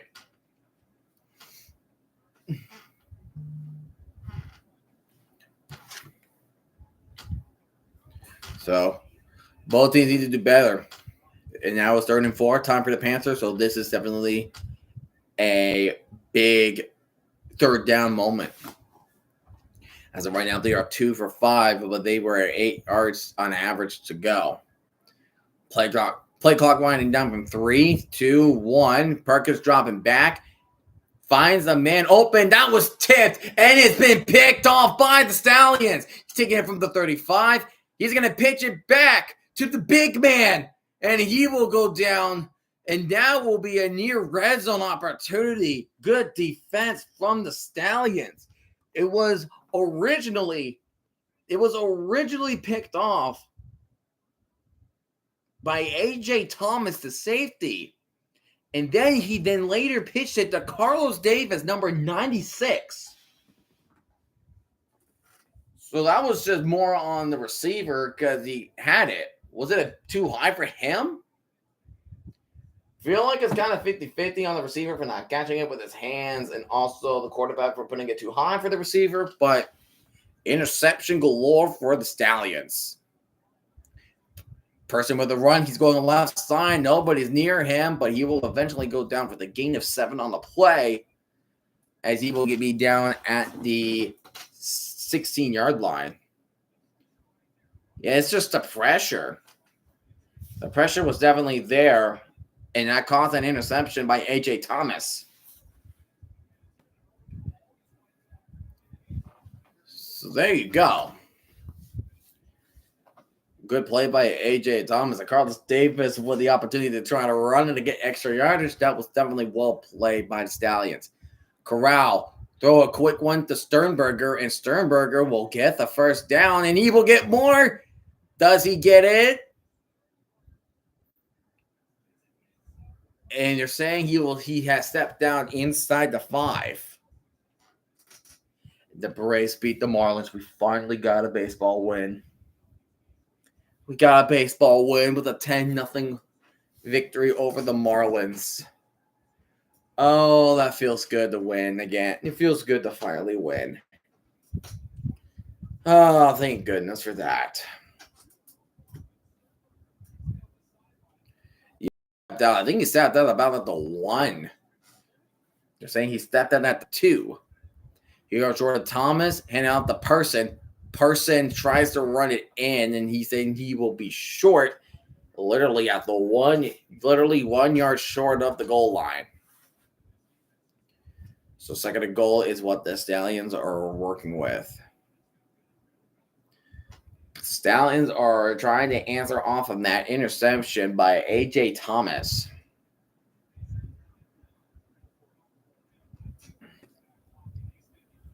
Let's see if they still got what it takes. Are they going to do the T formation? They're going to do the T formation. And looks like Corral is not liking what he's seeing, so the Stallions are going to take an early timeout with 11 minutes and 32 seconds remaining of the third quarter.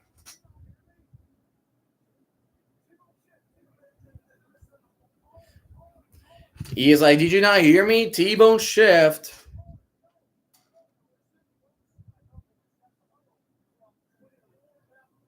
And he is. And Holtz is furious with that. You see, he does not want to let loose on his players. He really doesn't. He really does not want to let loose on his players.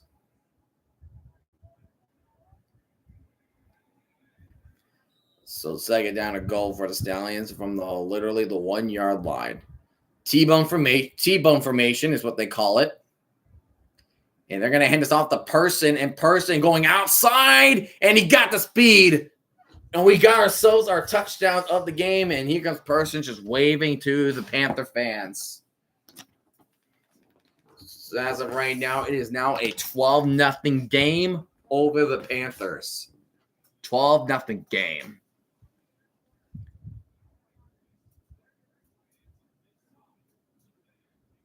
Yeah, so great job from the blocking. 85 with the blocking. That was definitely a crucial block right there. That was Marcus Ball with the block. Wasn't for that block, that would not have been a touchdown. And now the Stallions are going to go for 2. They were goal for 2. And then looks like we're going to get ourselves a false start from from the Stallions. So they want to go for 2 again. They had to do it from the 10.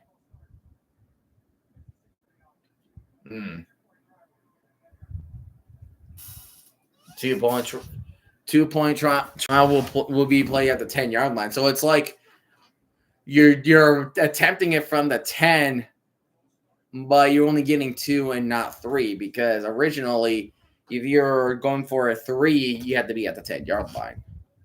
But this is still going for 2. But this is originally still going for 2. 2 out of 10, dropping back. Corral fires to the end zone. Did he catch it and walked in? No, they're saying incomplete. Jordan Thomas claiming that he caught it, but they're saying incomplete. We'll have to take another look at that one. Let's see. They're saying it's incomplete, but that interception, A.J. Thomas sealed the deal. Sealed the deal with a touchdown by Person.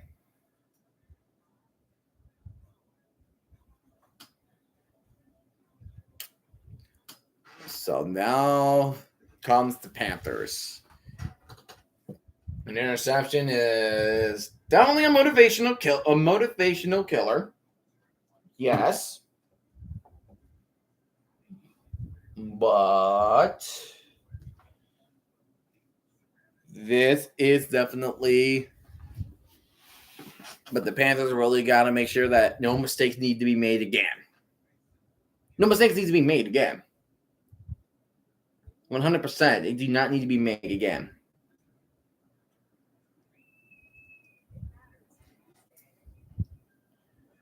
So, I want to see how we are so far statistically on the offense.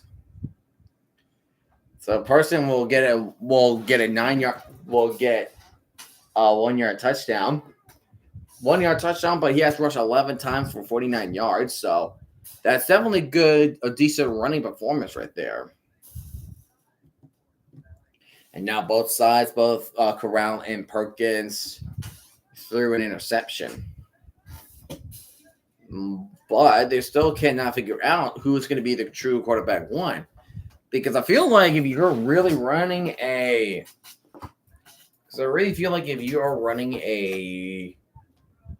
two quarterback system, it is really not like the best, like not ideal. Not ideal for me. Because you're talking about 2 players with different playmaking abilities. Because, what a friggin' save. But the thing is, because my issue is this, and I'm going to use Stallions example. You have one quarterback who's a dual threat, who can pass and who can run, versus a quarterback that is mainly a pocket passer, who is a pocket passer. 2 different style quarterbacks means 2 different offensive styles. See, where did the ball ever drop?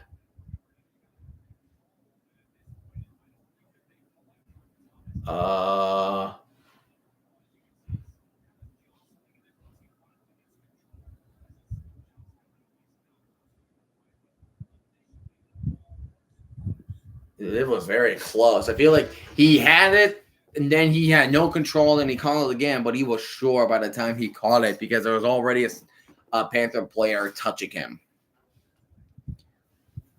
So, taking it from the 1-yard line, it's the Michigan Panthers. And you will take it to the 27-yard line. And the Panthers' offense needs some work.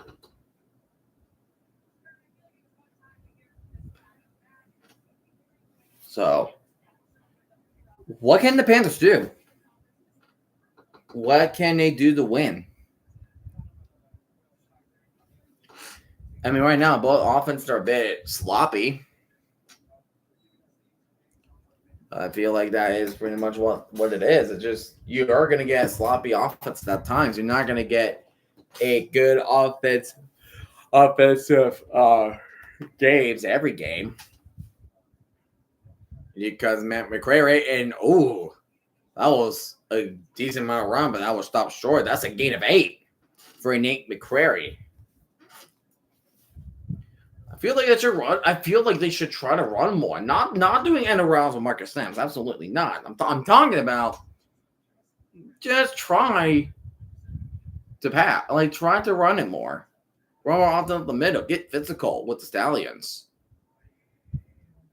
Like do some of that. And here comes McCrary up the middle, and there's a big gain up the middle to the 50. So there's some running attack there. That could be a little bit of the bread and butter so far on this drive. Some bread and butter could be happening right here. 63 rushing yards versus 50, so we're almost getting even on the rushing attack. McCrary with 6 rushes for 38 yards. That's good. That's not bad. Utilize it. Utilize your running attack. And McCrary going to the left side this time, and he will get about a 3-yard gain on the play. And there is 10 minutes left of the third quarter. I would say this time maybe try to go for passing, try to catch them off guard a little bit. I would say pass, throw them off a little bit. They go back to the running game if you are throwing it short or if you are first down and 10. Here's McCrary in the lineup. Yeah, McCrary's back in the lineup. Second down, 7. Perkins dropping back. And he's going to throw it to his tight end. And put the first down. Now they are in Stallion.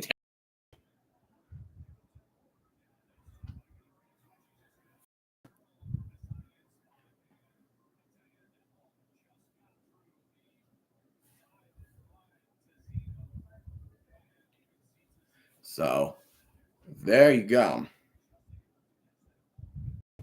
First down at 10. Gunnar Oaks being the leading receiver of this game at the 38-yard line in Stallion territory. They're going to hand this off to Colburn, and he's going up the middle. Big shot up the middle on the left hash. That is a first down for the Panthers. Matthew Colburn, Matt McCreary, and Matthew Colburn are becoming a decent or a good 1-2 punch on the running attack. Really good job. Really good job right there. And that's a missed tackle right there from one of the Stallion players. Matthew Colburn shooting the gap.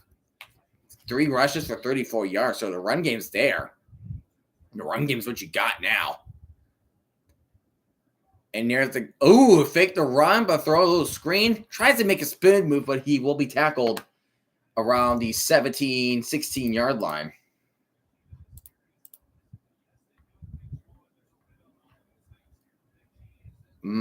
There was no whistle? That's interesting. But that was COC Mariner with a catch and run. And there's a flag on the field.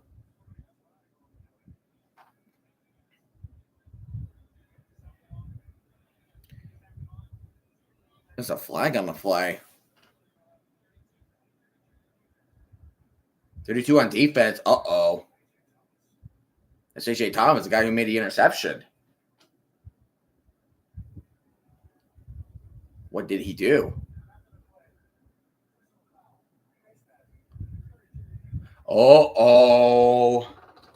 Personal foul, face mask. Let's see. Yeah, he is. Oh, he just took his helmet away. AJ Thomas took his helmet away. He just grabbed the face mask and just pulled it down. The discipline needs to be there. And I expected better for AJ Thomas, especially for a guy who got an interception that got you a touchdown. And now you ended up to the 2-yard line. Perkins in shotgun, first and goal. And he's going to hand this off to McCrary, but he will get stuffed for a loss of 2. And that is Jojo Tillery, who will stop the run. We have 7.5 minutes to go in the third quarter. So the Panthers will need to make a chance to make this a one-possession game. Something that is bound to happen. Yeah, they gotta go. They gotta be quick. 7 plays, 69 yards, nice, with 14 spent. Mariner. And here comes McCrary trying to run on the left side, but he will only get to about between the 1 to 2 yard line. But third and goal. I feel like if you are Michigan and then you do not get this touchdown on third and goal, go for it. I know a field goal will get you back into one possession game, but you're going to be down by 9. No team in the UFL has attempted to go for 3. No team in the UFL history has attempted for 3. Here comes third and goal. Perkins will hand this off to McCrary, and he tries to get up there, but he will get tripped up early, and he will be stopped at literally the 1. You got to go for it. You need to go for it. The Panthers have to go for it. You're at the 1. Go for it. You go for it. Because if you miss it, then you will start, and then the Stallions will start at the 1. You have to go for it. Here we go. 4th and 1. Perkins is under center. McCrary's in the backfield. And he will hand this off to McCrary. And he will not get the touchdown. He will be stuffed at the goal line. He will be stuffed at the 1. And the Stallions will get the ball back. Unbelievable. The Stallions put up a brick wall for the running backs when the time was needed. Wow. I'm surprised they did not try to attempt to pass at some point of time. They just only ran it.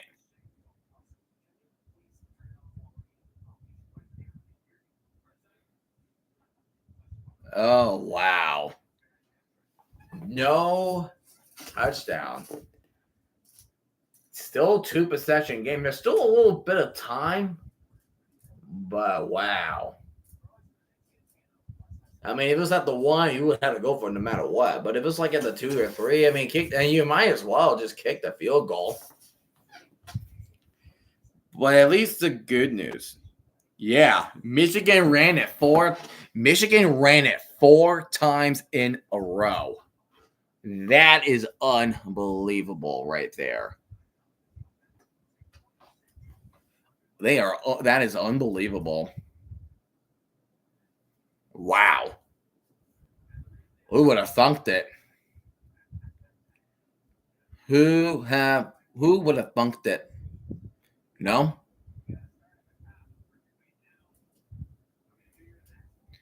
So, Stallions continue to take care of business. They know they wanted to win after that game against the Defenders. They know. They know they want to win.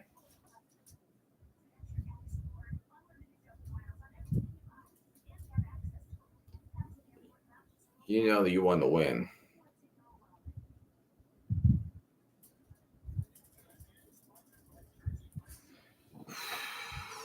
So the Stallions will start around the 1 or 2 yard line. So they are really back at their own territory for sure. They ran that 4 times in a row. There's attempt number 1. And then here's attempt number 3. And here's try attempt number 4 right there. And they just stuffed them. They stuffed them like a turkey. Stuffed that run like turkey. Defense is doing a lot better. Only 126 total yards allowed. One takeaway by that interception by Thomas, and sacking Panthers quarterback twice. Good stuff so far. Now the Stallions will need to make a true answer to this. All right, and here comes Person. Oh, that was almost a safety. Oh boy, that was almost a safety. Uh-oh, that was almost safety. He lost 1 yard. And that's as far as back he can go to. Whoa. Yeah, that's all I can say. It's just whoa. Second down to 10. Corral in his own end zone, and he has to pass it quick. Oh, just let Sternberger just open in the middle. First down at the 15. Just left him open. Just left him wide open.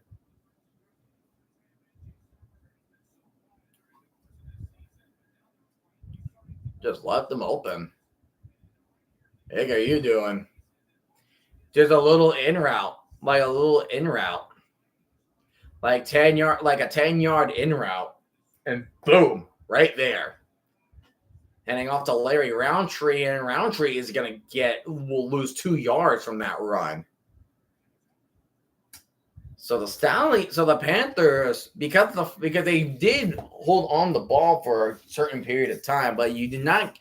But that drive did not pay off because you ran it 4 freaking times before turning the ball over to the Birmingham Stallions, and that is definitely not a good result that you want to have right there.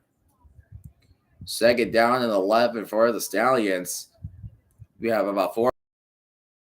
Is looking to run it, and he will continue to run the 21-yard line.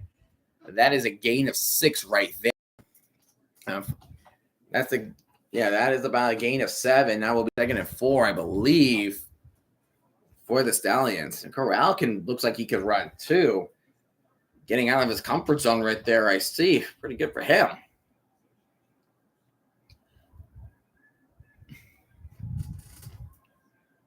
So they're down 4. Corral goes in the middle, finds Davion Davis, and then he will get the first down to the 29-yard line. And first down, Stallions. Is Birmingham officially back now? I feel like as of right now, Corral is doing a good job. He's just passing the ball very quickly.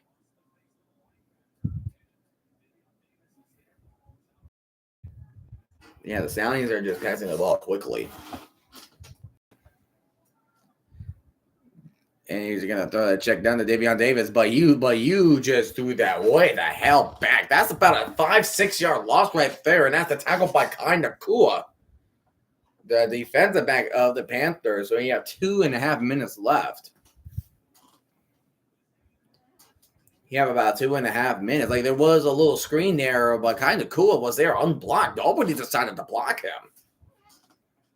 Like, what even is that? Nobody decided to block him. And Skip Holtz is not definitely happy with that play call right there. He was like, oh, darn it. You know? Second is 16. Corral chopping back, and he's going to throw it to Deion Kane, and Kane will do a little hurdle, but it will still be about 2 minutes and 2 seconds remaining. And the play clock when the chains are ready. So right now the Stallions are facing a 3rd and 8 situation. The Panthers do need to stop right here. They could not leave a receiver or a tight end like Jay Sternberger open.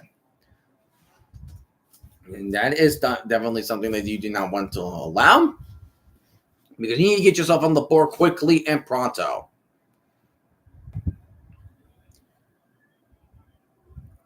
Person in motion at the backfield. Corral is looking. There's a lot of green grass open, and he's going to throw this one. Oh, they're going to say they're going to have a conversation.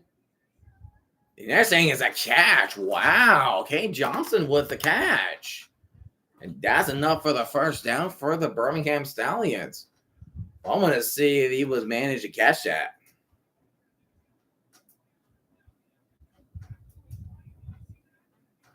That looked like he caught it. That looked like he caught that. Let's check and see. Caught it. Oh, hold on. No. Yeah, that's a catch because his knee was down. His knee was down. 1 knee equals 2 feet. 1 knee. So he lost control. That's his knee down, and 1 knee equals 2 feet. 1 knee equals 2 feet, ladies and gentlemen.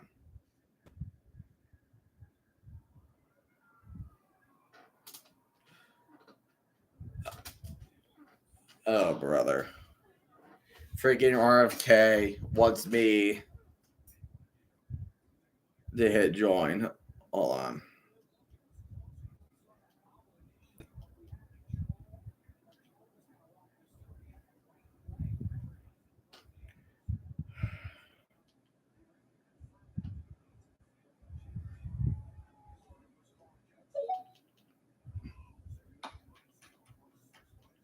Hello, RFK.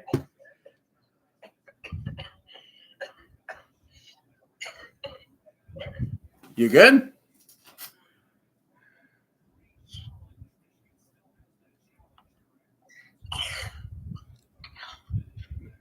You doing all right?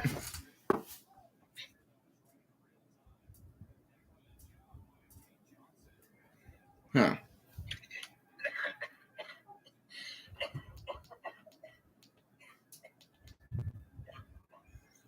He's but that is a did not go anywhere right there. You okay?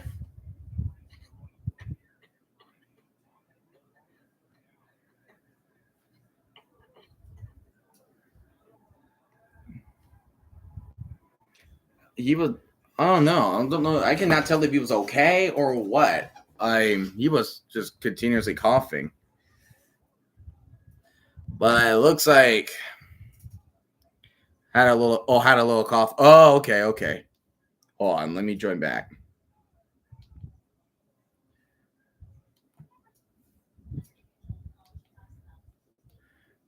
All right, you okay?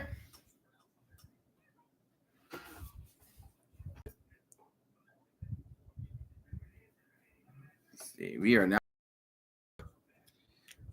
Oh, the fall. Oh, the fourth.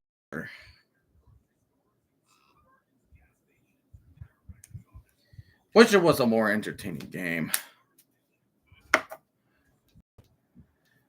How's it going?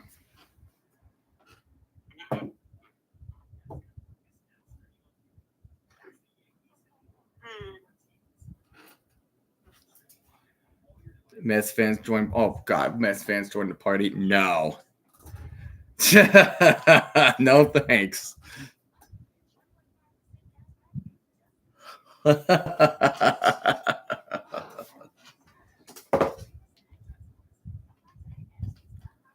Oh my gosh.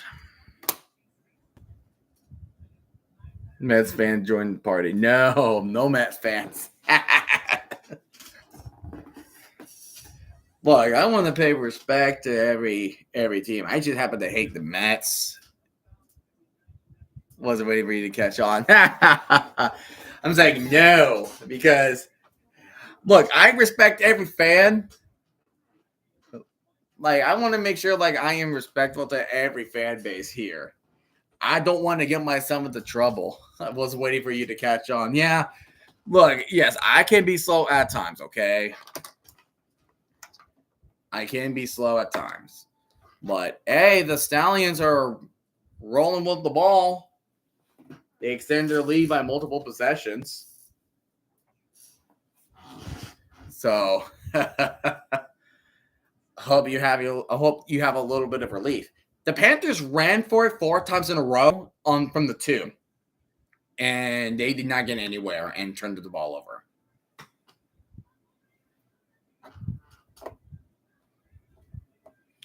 So, yeah, that's definitely not good. for the Panthers. And I kind of called it. I feel like the Panthers are very inconsistent with their offense. I feel like I think that the time might be catching up to them when it comes to the defense is okay, but it's like, again, if you're not doing anything spectacular on offense and your defense is going to be out on the field for the most time.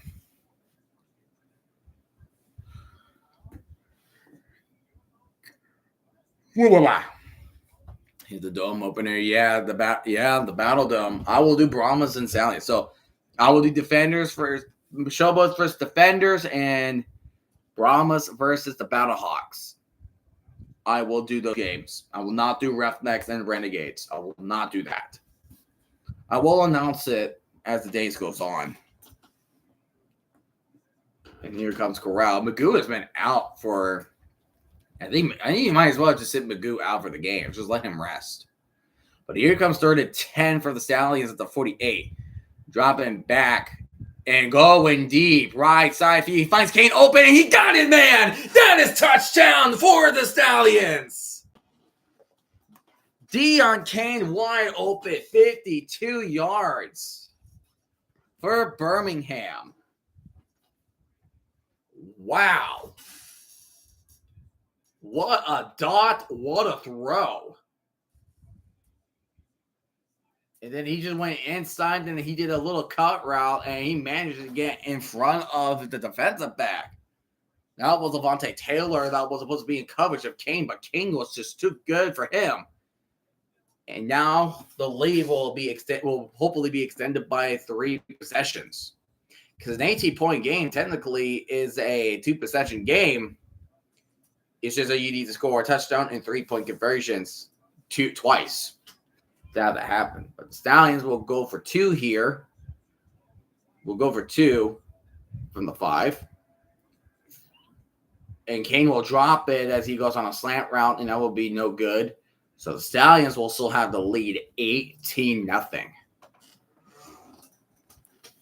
Wow, that was a dot. That was a definite dot from Matt Corral. So, Panthers. Oh boy, you are getting your butts whooped by a team that got sacked 8 times. So I would think it will be easy to say that the Panthers were the weakest 1-0 team as of this point. Because there is a running attack, yes, but you're not executing plays that you're leading to touchdowns. You're not executing plays that are leading to touchdowns. So far, the Stallions have a convincing 18-0 game. Looks convincing.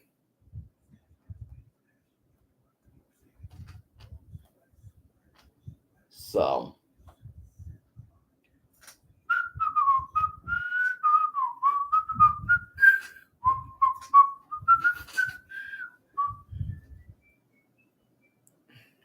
What's the score? I just got back from. Oh, you went to prom? Neat. There's your score, Red and Black. Here is your score, my friend. Stallions 18, Panthers nothing. Panthers really not doing anything with the ball. Stallions were just pissed, but Magoo got hurt. First play of the game, he got hurt. Yes, Stallions fan, I will bet you that is an amazing score right there.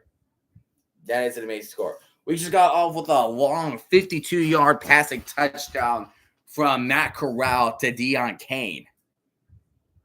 And right now, the Panthers are down by 18.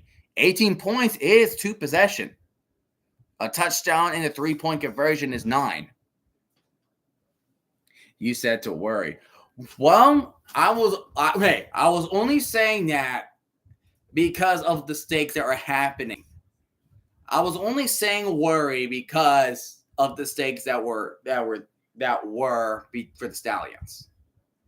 All right, give me a break here, okay? I'm just doing my job, setting the stage for the fans that are coming in here and watching the UFL together. That's all I'm doing. That is what I'm doing. All right. Ooh, that's a good attendance number for Ford Field. So we just got our attendance number for Ford Field tonight. We just broke that. There were 10,049 fans in Ford Field. Not bad. That is definitely not bad. I'll actually take it. That is really good.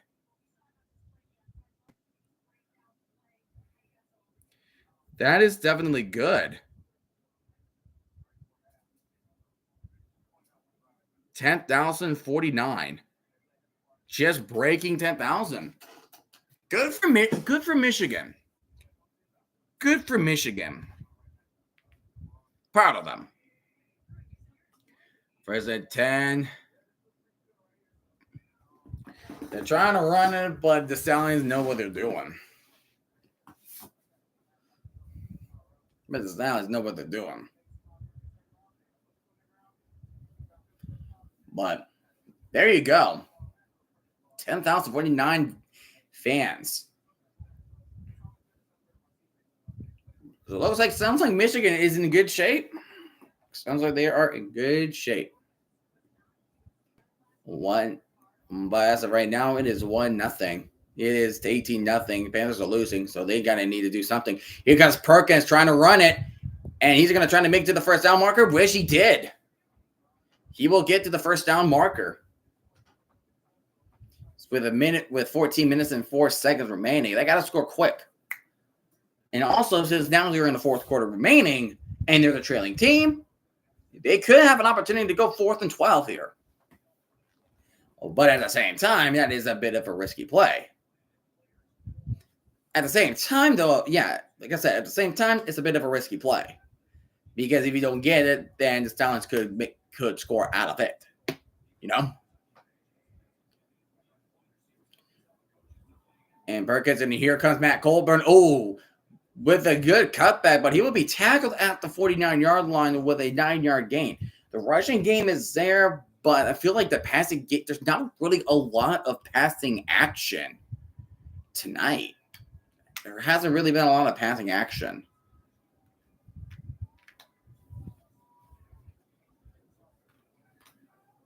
So right now we're facing 2nd and 2. So at the 50 midfield, Perkins shotgun, handing it off to Colburn, and Colburn will not get the first down. So right now it is 3rd down and 1 with about 13 minutes remaining. So Michigan will need to keep on getting there quickly. Ever since he went 6 for 14 for 60 yards, Carl is 9 for 9, 113 yards and a touchdown. So he's 15 for 23. Good stuff. That is definitely good. 3rd and 1 coming in for Bryce Perkins. And he's going to hand this off going up the middle. And the push from the offensive lineman will give him much more. Big guy's coming through. He's going to push the young guy up the middle for the first down. 12 minutes and 12 seconds remaining. 18-0. It's still a 2-possession game, but that means that Panthers will have either need to score 3 touchdowns, or they will need to score not only 2 touchdowns, but also have 2 3-point conversions. But which, like I said, no team in the UFL in history so far has made a 3-point conversion attempt. Perkins is going deep, finds a wide open Mariner at the 20. What a throw and what a dot from Siyosi Mariner. What a freaking dot. Just sit there open, just got between the 2 players, and he got rocked by Tillery. He definitely got rocked by Tillery. Because 1st down and 10. Hands it off the Colburn. And it looks like there might be a fumble here. But it looks like the Panthers will go back. And Matt McCreary is limping. And it looks like the pain is too much that he has to he has to knees on the field. He's in that much pain. And that's not good. That's one part of the 1-2 punch combo they have. Oh. Yes, Stallion player going for the knees. That is not a good sign for Nate McCreary. That was Chappelle Russell. That was the player that went for the knees.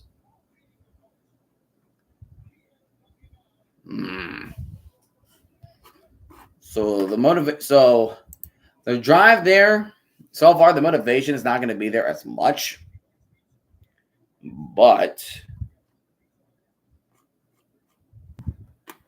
at the same time, there you go. Oh, we finally won a game. I can't believe the Braves finally won a game. 10-0. 10-0. Where in the heck was that? Where was that hitting big? What the freak? I know it was Padres and Dodgers, but golly, we should have at least put up a better fight. Man. Huh. Nobody's positive in the AL Central, a.k.a. the AL Comedy Central. Tigers is 3-4. Guardians and the Royals are 2-4. The Twins and the White Sox are 2-5. I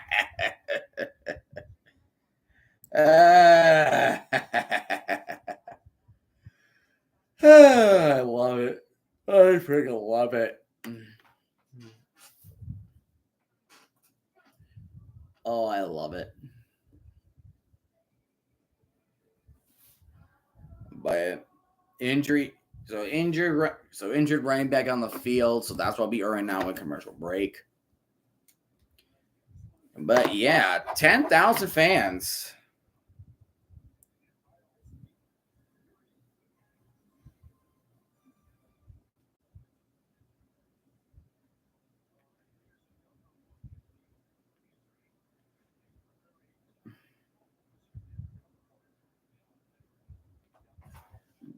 But yeah, McCray right at the knees, not good. Here comes second and 8, empty backfield. Bryce Perkins in shotgun formation, down an empty backfield. Perkins is looking to run, and he is going to run. He will get the first down. Tries to attempt a spin move, but he will get the first down. That is first and goal. Now, Pan, me a favor, please don't freaking run that thing 4 in a row, please. Thank you. Don't run that 4 times in a row, please. Don't. Perkins, Mariner in motion. He's going to hand this off to Colburn. And Colburn tries to break off a tackle, but he will not escape the hands of a Stallion. He will get gobbled up, and out was Ty Crowder with the takedown tackle. Excuse me. I am still going to get the hiccups.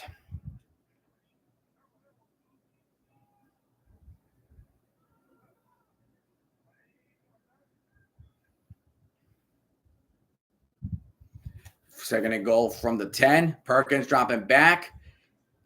And he is going to run around. He trips up a little bit. He's still looking. And he will throw to the end zone. And he does, man. That is touchdown. That's Marcus Sims with the touchdown. Good also by Bryce Perkins to manage to find a throw to Marcus Sims. And I thought he was going to sack right there. Because look at the play. Goes to the right. Number 7 failed to tackle him, and that was Ronnie Perkins. And here Sims is in the back of the end zone open. That is great mobility by Perkins, escaping the hands of Ronnie Perkins. So now what point attempt are you going to go for if you are The Panthers. Are they going for 3? You're going for 3. Are you going for 3? Are they going to go for 3? Please go for 3. Because there has never been a 3-point attempt in the UFL this year, last year, or so far this year. Or are they going to go for 1?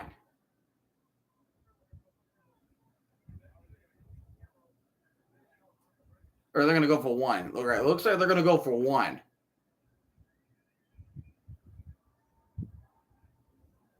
All right, never mind. I thought they were going to go for 3. Damn it. I thought they were going to go for 3. But they're going to go for 1.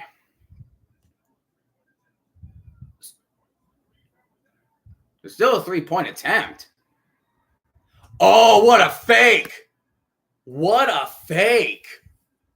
And they got it. They freaking got it. This is a 1-possession game now.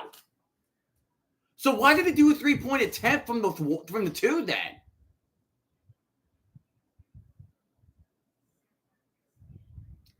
I'm so confused. Wait. What? Can somebody explain to me why there was a 3-point attempt from the 2?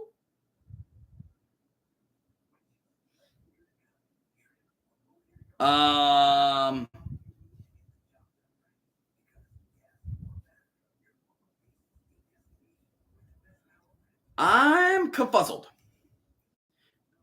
I am confuzzled a little bit. I am going to say that right there. I'm looking for context here. What the freak just happened?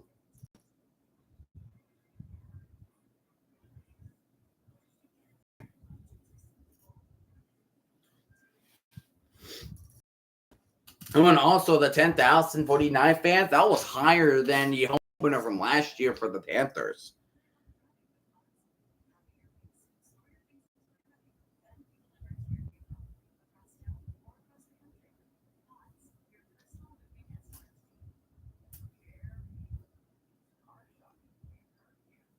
Hold on, can you explain why the 3-point attempt happened at the 2-yard line, but not the 10? But not the 10-yard line? Because I am confused with that. So why was that? I'm confused. Because if you go for 3, you go for it at the 10. You go for it from your 10. Did they change it?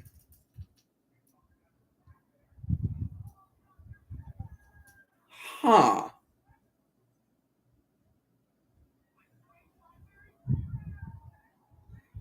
I highly doubt they'll answer, but I'm dying to know why they got a 2-point conversion. Why they got a 3-point conversion off of it.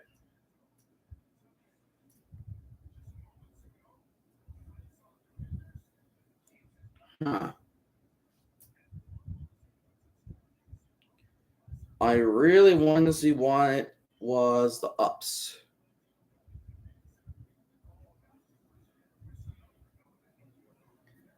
Let's see. I'm not seeing anything so far.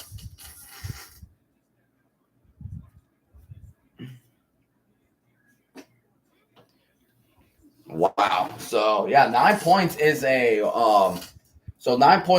a 1-possession game in the UFL. So remember that.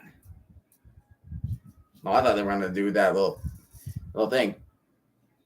Out at the whatchamacallit.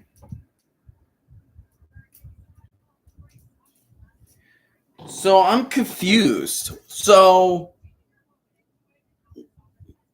I'm just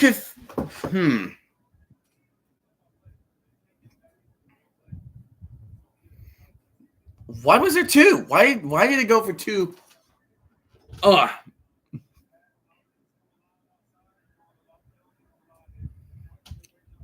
Huh.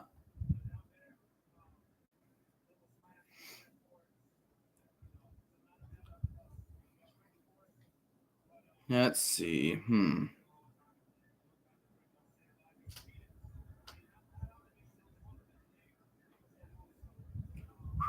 I'm just trying to figure this out.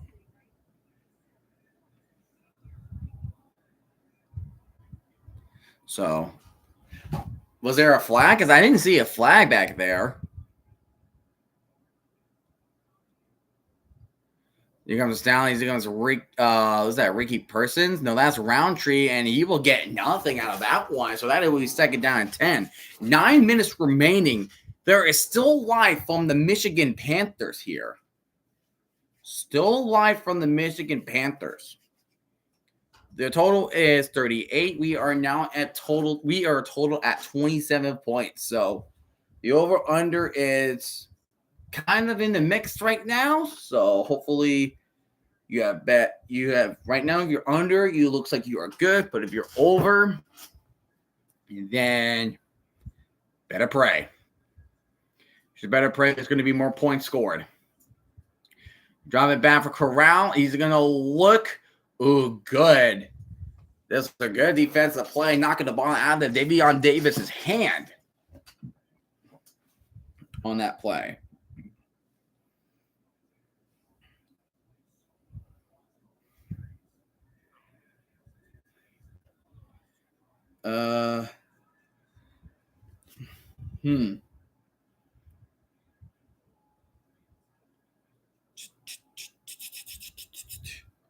Third down and 9 for the Stallions. Drop it back. Corral's coming further back, and he's going deep right side. Where's the ball? And that is intercepted. And he was touched. And that is DJ Miller again. An arm punt from Matt Corral, and DJ Miller will pick it off. 2 interceptions of the day for DJ Miller, who had one earlier on third down, and he does it again. So there's life. There is life for the Panthers. That is unbelievable. And it was Camp as the intended receiver, DJ Miller Jr. That is that defensive back right there, making it happen. Wow. Starting to get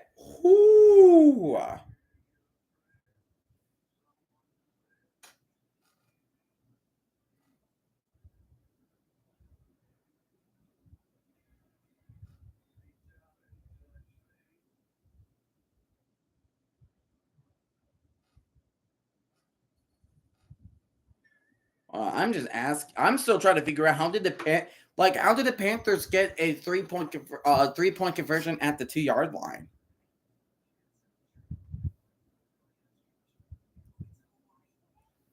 Huh.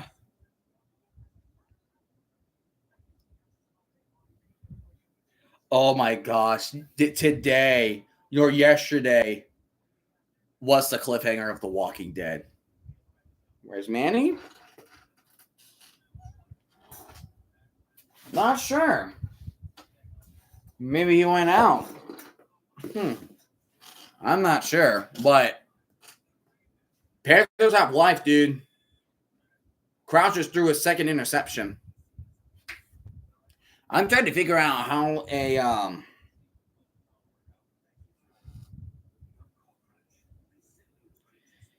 I'm still trying to figure out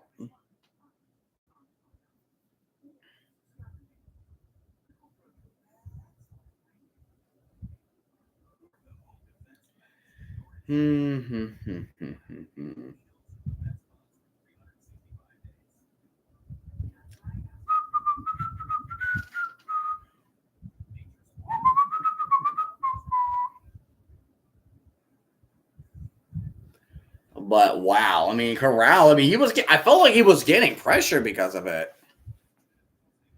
So where's Corral? Like, Corral was in the pocket. It was the pressure. Does Thunder and Mama Lightning know who Grassi is? I told them that I got rated by I told them I got rated by him, and they said, "Oh, that is really cool." Like, I told them about, like, he's a big Packers fan and everything. Like, I tell them if something big happens in the streams, you know. So now it's 1st and 10 from the Panthers at the 42. 7:49 remaining. This is still anybody's ball game, ladies and gentlemen. The Panthers will hand this off to Colburn, and Colburn will get a yard gain off the play.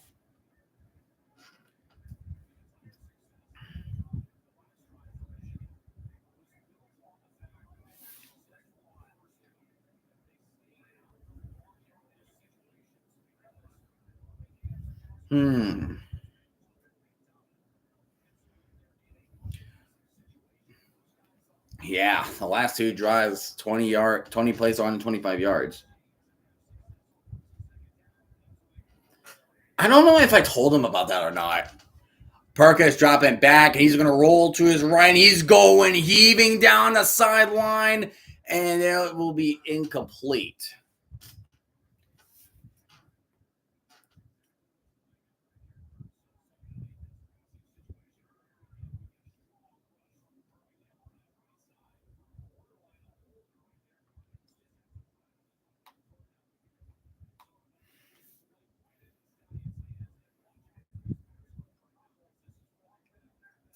Yeah, it's a great question. So how I'm confused of how the Panthers get a 3-point conversion at the 2.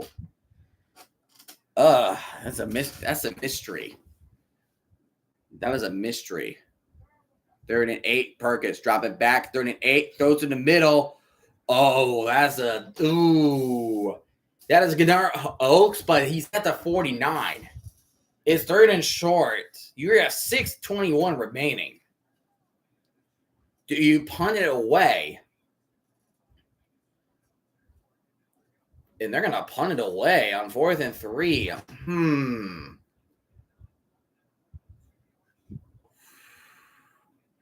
He ran his route 2 yards short. You were supposed to run past the sticks. But now you're putting it on 4th and 3. Did not get anything out. Did not get anything out of it.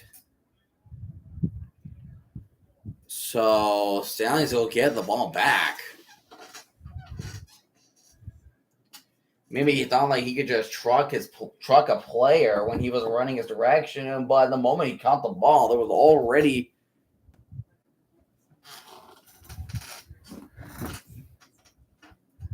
How lives in Maryland. Maryland. I used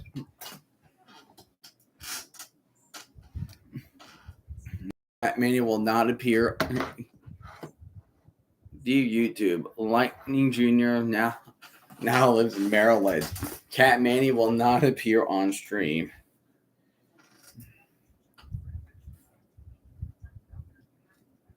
Uh, 18-9.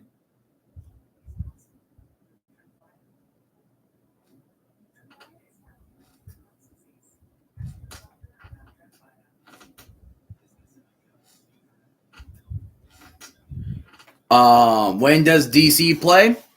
The Defenders play tomorrow night at 8 p.m. Eastern against the Memphis Showboats. And also, at 4 o'clock tomorrow, I will also do a team that involves DC of the Nationals, as they are hosting the Diamondbacks. So, tomorrow, I will say tomorrow is a day for DC fans. So if you have any buddies that are big national fans, yep. Based on like the junior being an O's fan, I took that guess. I used to live in Maryland. I used to live there, but I was way young. I was really young. I was like early elementary school at that time. Used to live there,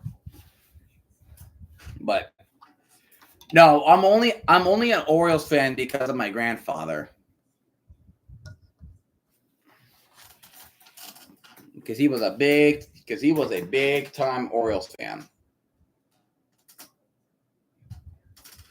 My dad is really not into. I mean, he follows the Orioles, like he keeps track of it. Like he's not like as big into baseball as what my grandfather was, and kind of myself included. I mean, he's very knowledgeable, like how the money works, like the salaries and how contracts work. But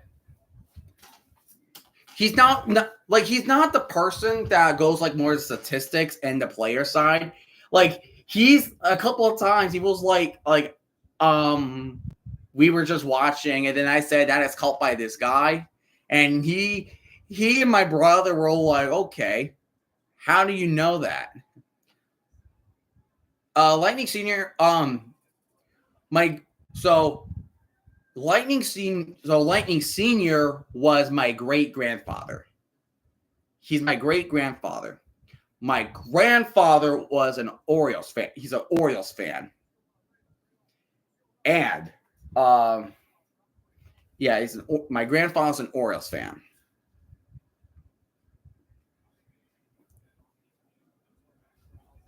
And my dad doesn't usually have like a favorite team when it comes to sports except Virginia Tech for football. Yeah. It's all good.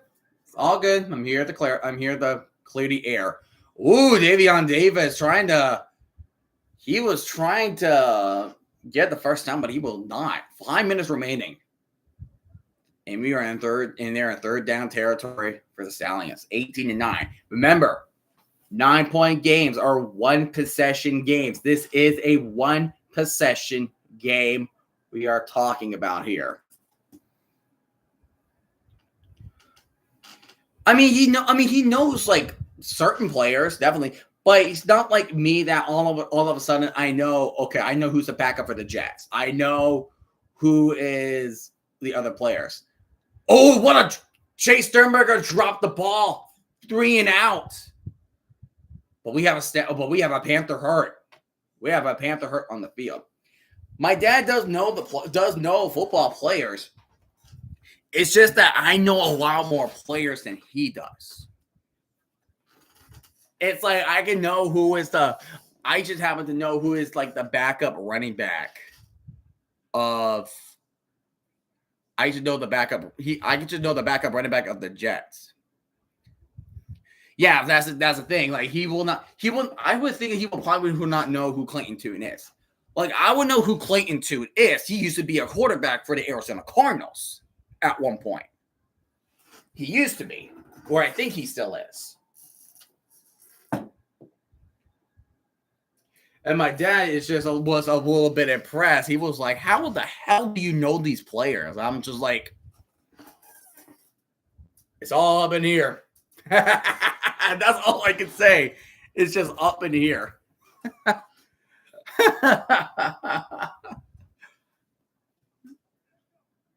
But delayed game for the Stallions. So the Panthers have probably two more shots of trying to tie the game.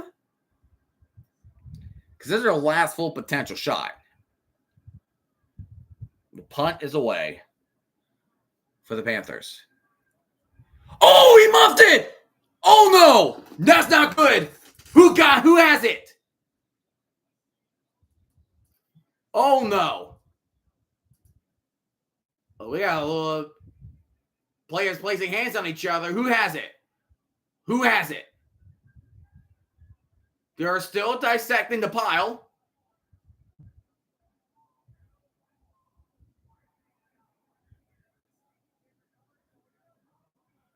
They're still discussing about it.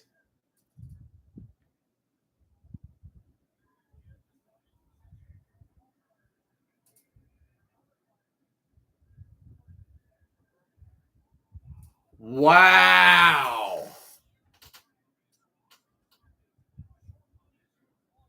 He freaking muffed it. You don't. There's one thing that you never do. There's one thing you never do, and that's running full speed and trying to catch the ball. Devin Ross, dude, what the hell are you doing?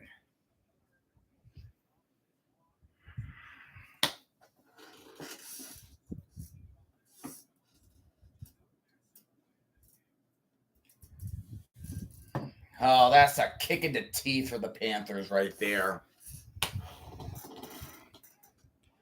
That's a kick in the teeth.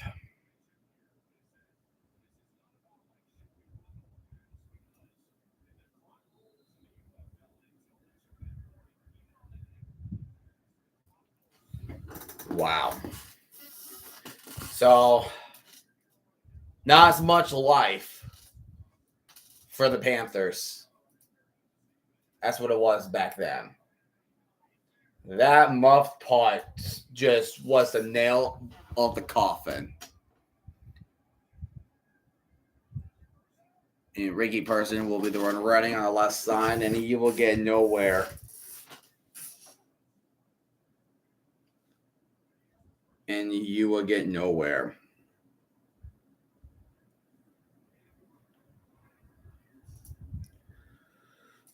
Oh, wow.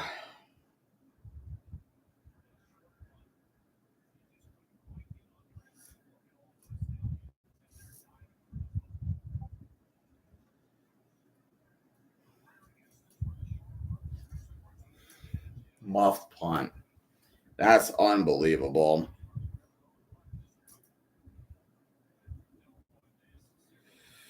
Oh. Second and 9. Timeout call by the Panthers. Wow.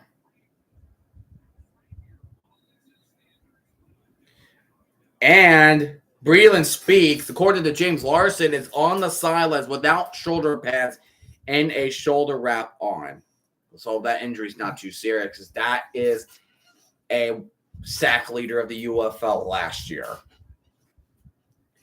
Oh, Michigan. Don't do this. Wow.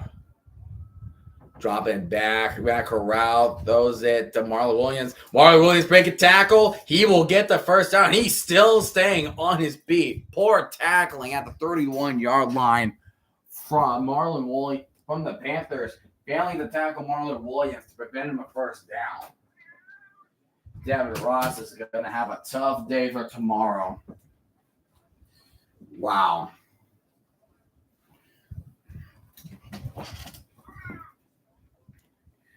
I'm sick and my ears are killing me.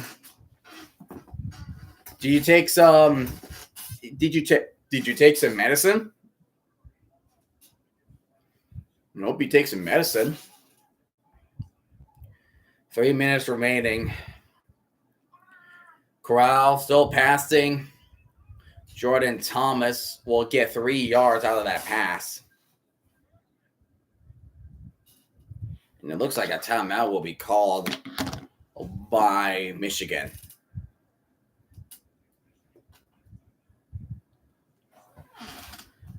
Timeout will be called by Michigan.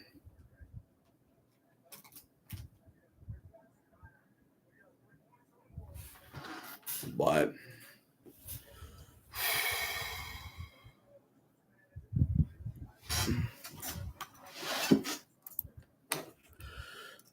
I might assume if it's not as bad as it was a bit ago.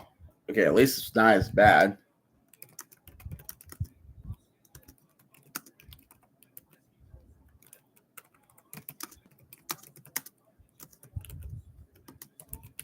I'm just confused about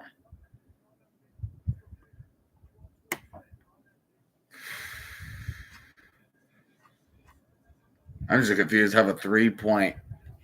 I'm just confused of how you got a 3-point conversion on the 2.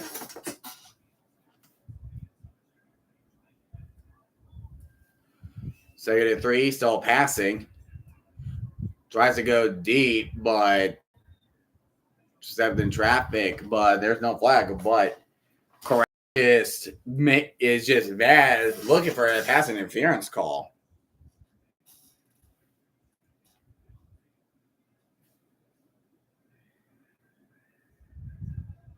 Not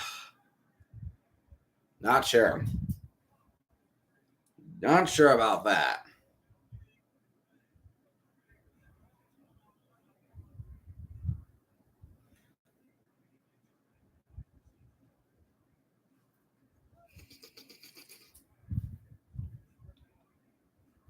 Is there a timeout call from the Stallions? What is he doing?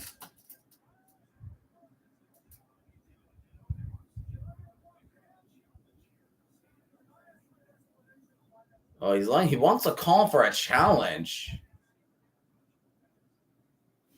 He wants to call for a challenge. And he's like, hey, the F.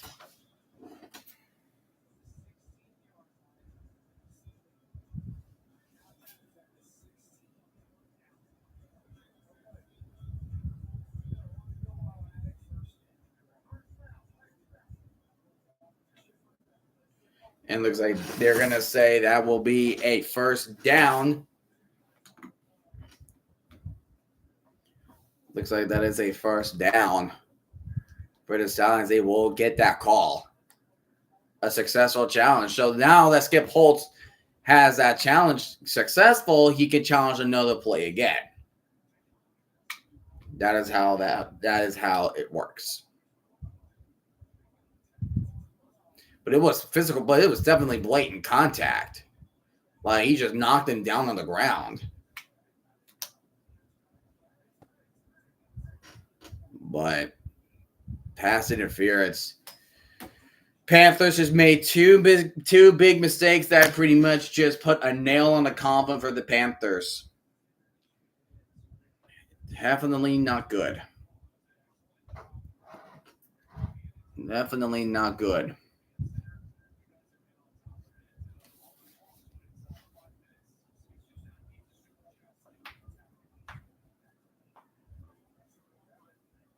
Wow.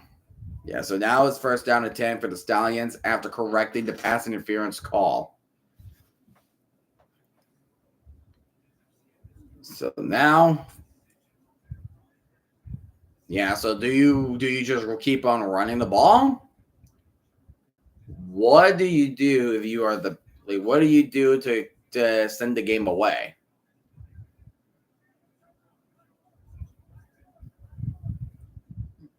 What would you do to send this game away?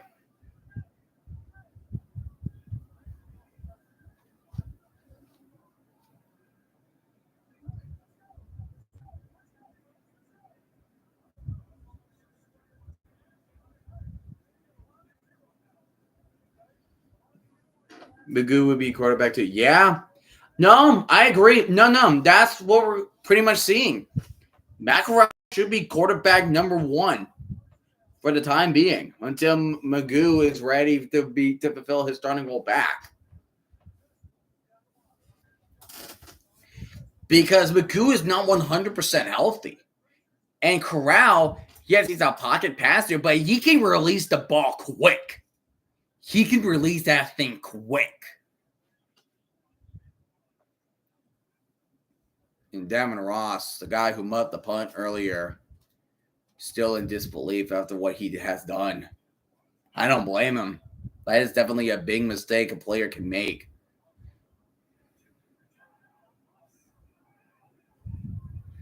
So now here comes first down at 10, and that is all the timeouts that the Panthers will use. And here comes Person, and Person will get out of bounds, so the clock will stop only temporarily. Yeah, Corral. Yeah, Corral is winning the game. Yeah, Corral is also winning the game. So there you go.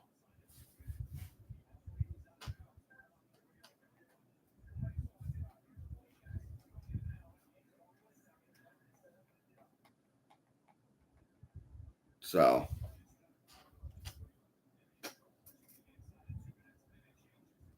Second down to 7. 2:26 remaining. So 9-point contest. They're gonna handle the person again. And person will be getting nowhere. So now it's third down, but it will be the 2-minute warning by the time they get the ball. By the time they are getting ready to go for another snap, the 2-minute warning will happen right about now. And Devin Ross, he's just wow. Tries to tie the game, and then that muff punt happened. Muff punt that's just devastating.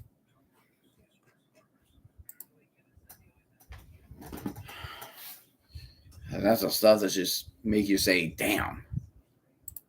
You know? That's just unfortunate. That is just a big mistake. That's just a big mistake. You know? But yeah, so the Stallions, their next game will be versus the Renegades. That is their first game.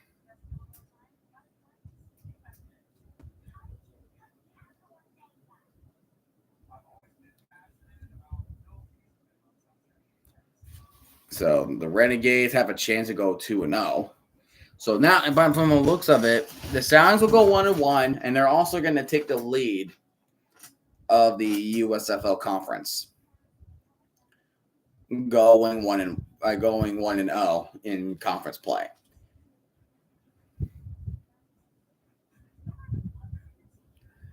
Who does the Panthers play next? The Panthers play the Brahmas. That game could be a toss-up, depending on what we see from the Brahmas against the Battlehawks. That's from what I'm seeing. But if the Brahmas don't do well against the Battlehawks, then panic time. We're still undefeated. Hey, you forgot something. I think you forgot something here. I think you forgot that something happened here.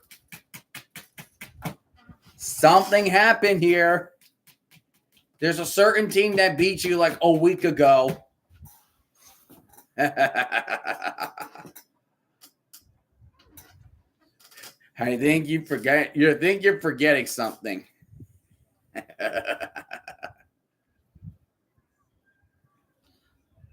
Oh, that muff pine. That's just damn.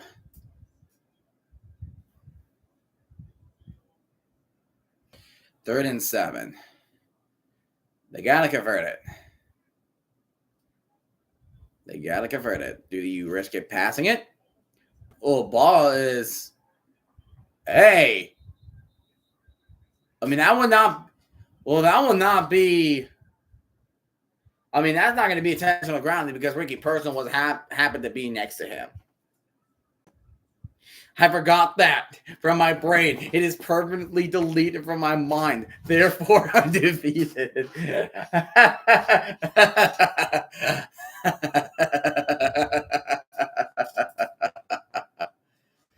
Good. Consider yourself thinking that. Good. Keep thinking that to yourself because I know what happened.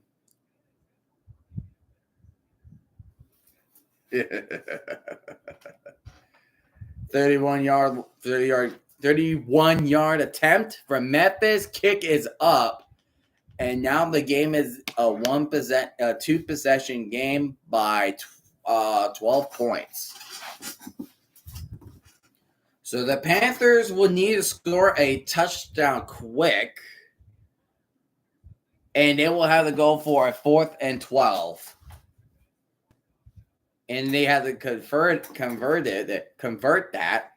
And then you have to score another quick touchdown in order to win the game. So not out of the woods for the Panthers, but it's highly unlikely that's going to happen. It's highly unlikely. Especially given how inconsistent the Panthers' offense could be. But, yeah, Magoo getting injured. I would think Corral will be the one starting against the Renegades. Who was my USFL team before the merger? I didn't really have one, but I did like the Breakers. I liked the blue. I was liking the Breakers. It'll be nice to see the Breakers again.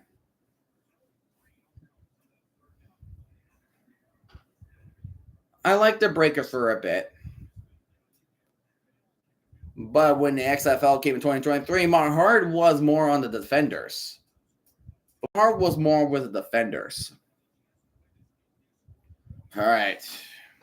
Have the Breakers. So, very funny. And here comes the kickoff. And Ross is trying to redeem himself, but he only gets to the 28-yard line with a minute 46. So the Panthers need to score quick. A reminder, we have San Antonio versus St. Louis Battlehawks Sunday at 6:30.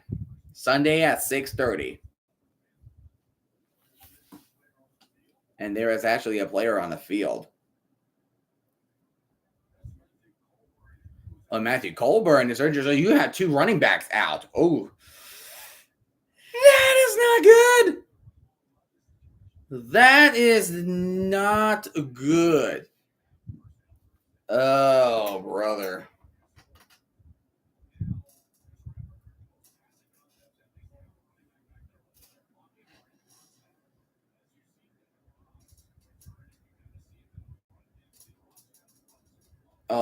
And Ross just ran over. Oh, dude. Ross was trying to have Colburn the block. Oh, man.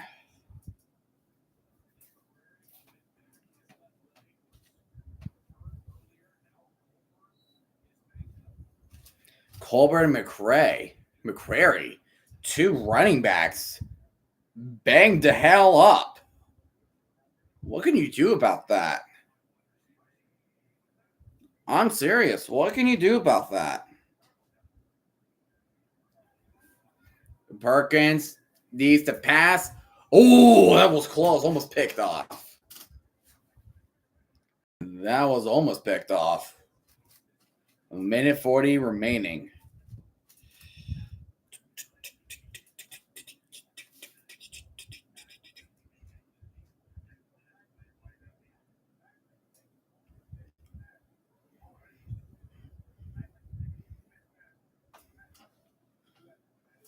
So right now, second down to 10 from the 28-yard line. Minute 40 remaining. They got to score very quickly. Perkins in empty backfield. He will go back, the pass, and he will throw deep to the middle. He finds a man. That's Samson Nakua. That's the first time he has said his name tonight in terms of what he has been doing. No timeouts remaining, so they got to get to the line very quickly. Here comes the pass again. Perkins throws it to a receiver. He will step out of bounds, and clock will stop as he will be out of bounds at the 45-yard line. 1:25 remaining. That is what Michigan has to keep on doing. They got to keep stopping the clock as much as they can possibly can. They're at the 45-yard line. You could try to take a shot. You could take a deep shot if you need to. You could try. But you got to get a field goal range. Because if you get a field goal range, you're going back to a one-possession game. But you need a three-point conversion. And here comes Perkins running, but he will run out of bounds at the 35-yard line. So now you run out of bounds. Clock will completely stop. You have a minute 18 remaining. Perkins doing a nice job. I feel like they got to keep Perkins in all the time now.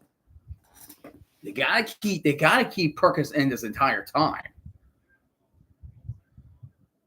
A minute 18, you got the 35. So you're definitely a field goal range at some point. You got the 36. So here comes empty backfield for Perkins. Drop it back. And he took a sack. You cannot take a sack. And that is Anai with his second sack of the night. Panthers got to keep going. They got to go. They got to keep going. You have a minute left. Perkins dropping back, and he has to do and here comes McCrary. Get a first down. He does get the first down. He got to the 20. He got the first down. He got to the 24-yard line. No, what? Clock is still running. Did he not get the first down? They're saying he didn't get it. What the hell? Okay. Looks like his knees got touched or something. And there's a run from Colburn. But or McCrary. Well, they got to keep going. 33 seconds remaining. I feel like you should spike it. I think you have to spike it now, which they do. 30 seconds.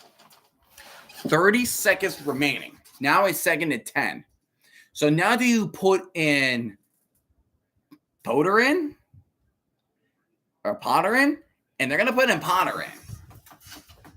They're going to try and make this field goal to make it 21-12. And they're going to go for the 4th and 12 from the 28. So that's that's their onside kick. BT Potter. He's 2 for 4, but his longest is 43. This is a 39-yard attempt right in the middle. Kick is up, and the kick is good. So we are still one possession game, but there's 26 seconds remaining. So now the Panthers need a 4th and 12 from the 28. And the Panthers gets the first down, they will keep the ball. If not, that will be Stallions' ball, and that will be game. So we are potentially the final play of the game on 4th and 12 from the 28.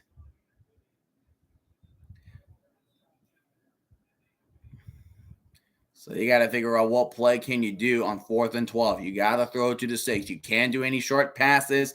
You got to throw to the sticks. You have got to throw to the sticks.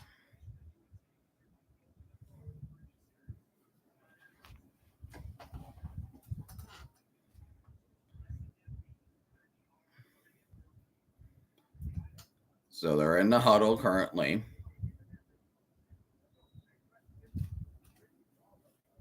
4th down and 12.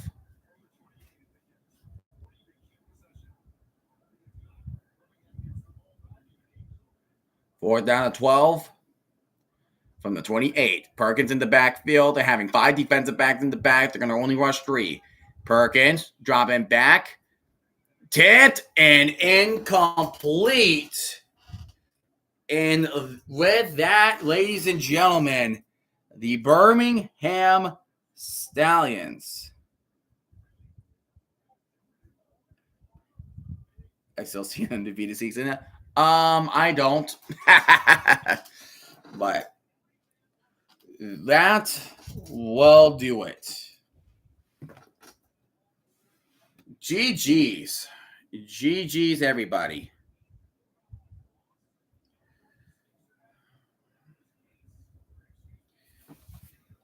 So it was sloppy at first, and then things picked up just a little bit in the second half. But that is so Stallion fans, you can join me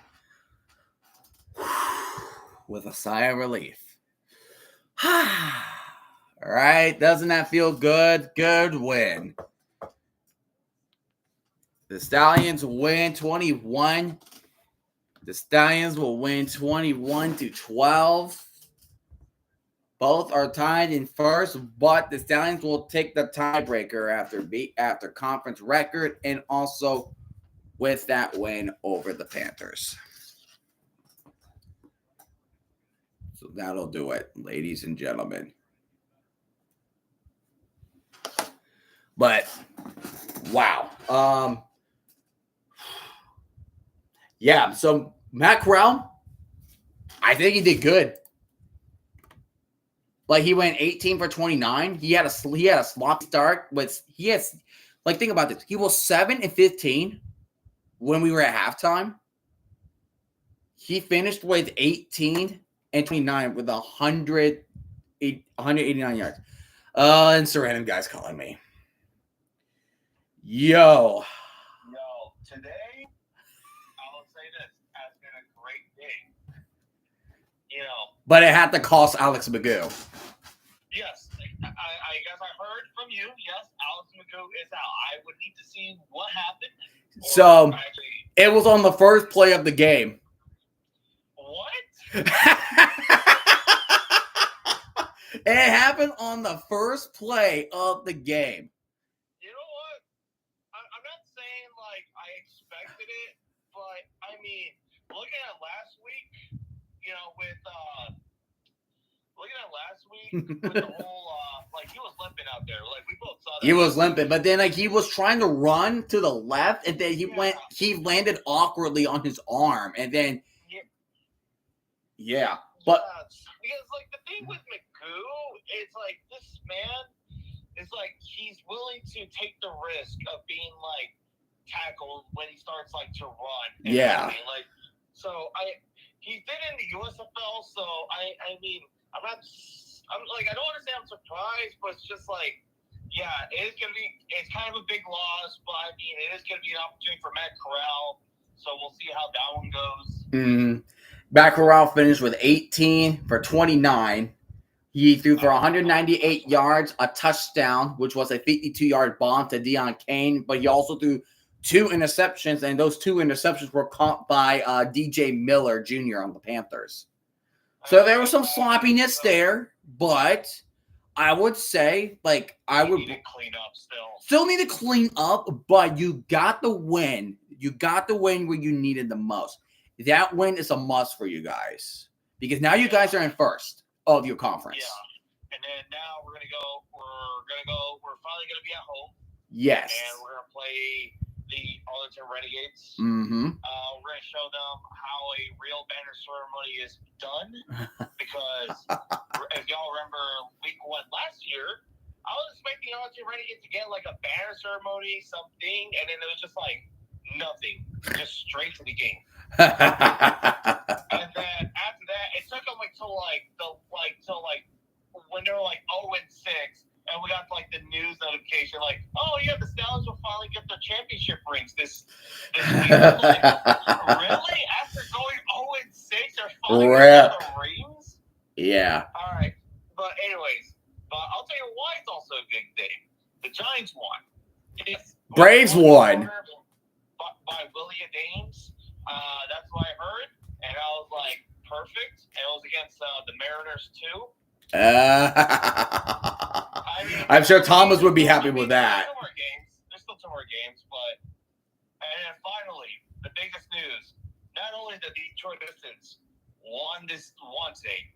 Did he clinch? The Detroit Pistons are finally back in the mother freaking playoffs. Let's go, Detroit Pistons. The worst team in 2024, or 2023, 2024, have to deal with whatever Monty Williams was doing to Kane, Ivy, Thompson, to everyone. Are you thinking of streaming the Detroit Pistons?